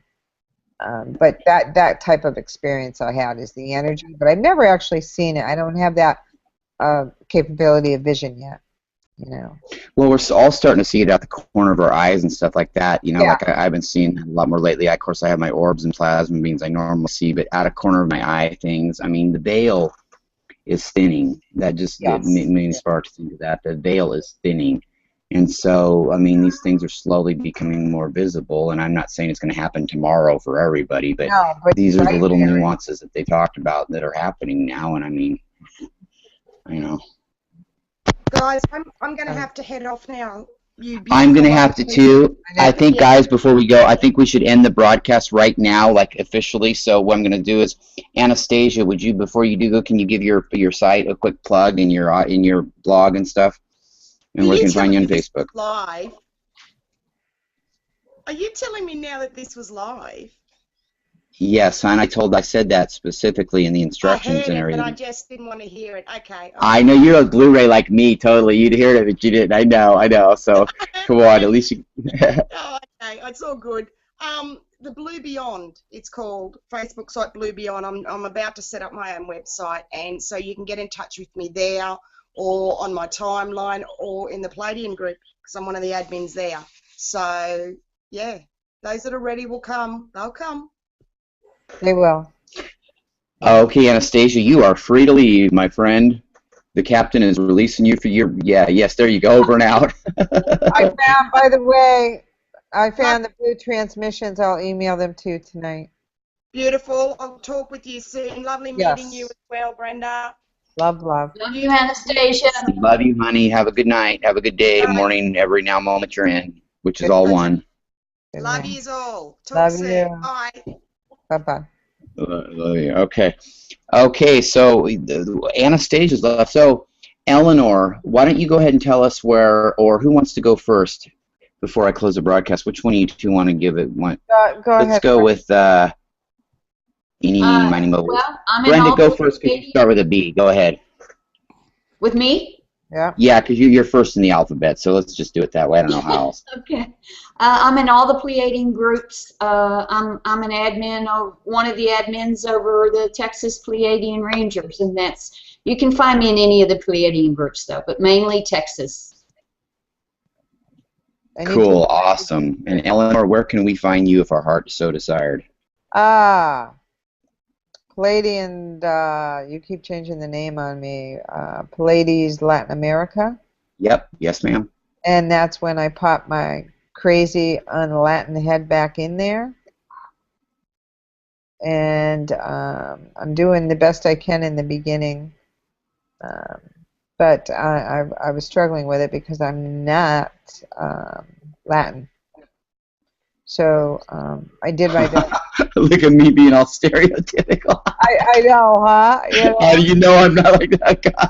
I know. I'm going to be labeled KKK. You're so busy, and you were just trying to get admins to move on because you've opened so many wonderful groups, and that was totally awesome. And I'm honored. And Well, you look hot like Latinas do, so maybe I was just, maybe I was being stereotypical because your good looks. It was like that. It wasn't, you're precious. I did the best I could to post Latin things. I was even doing translations and reposting them as such. Oh, good God, and you're not even Latin. That's great. Oh, I'm so sorry. That'd be like That's asking. what I was trying to do, but Louisa Simone, she would post so many photos that I worked so hard it went right down the bottom like immediately, and I'm like, so I'm like, I know. Has she ever posted 80 wall posts in a day, saying the longer you're there, the later it gets, or wherever? If you're ever in the woods and a tree falls, but you're not there, do you hear it? yes, No, thank I'm you. kidding. I know. No, but God bless her. She does some great Yes. things, and she's a great lady. So, but yeah, that's where I will be found now and then, and I will do my best to jump back on board. Awesome. And of course, as always, I'm yours truly, Rocken Larry Locken, and you can find me at the Pleiadians, the Alien Tribes group, like Anastasia said, she's an admin in. You can also find me at some of the regional groups, all of them. You can find me at one of my various pages. Anywhere that you see a bald guy with a rainbow coming off of him named Larry, that's where you can find me. And you can also find me on the In5D as a marketing specialist and co-host on Cosmic Awakening show with Michelle Walling, which we have our own page, the Cosmic Awakening page. And so I invite everybody to check out the pages. Check out in5d.com, Pleiadian Express Productions. I feel like a NASCAR uniform. Is there anything else I can pimp out and give some credit to? How about Gatorade? I'd like to think Gatorade. I'd like to think Coca-Cola. No. I'd like to think oxycodone. I'd like to think. No, I'm just kidding. It's well earned. And by the way, you do great shows with Michelle. And yes, very enjoyable. Yeah, you're doing a great job. All right, and now we'll see how well. Okay, in 5, 4, 3, 2, 1. I want to wish everybody out in the universe infinite love and light. And remember, always embrace the white light of unconditional forgiveness and unconditional love. The white light is all that is pure. And much love. Much love to you all. Namaste. Have a great weekend.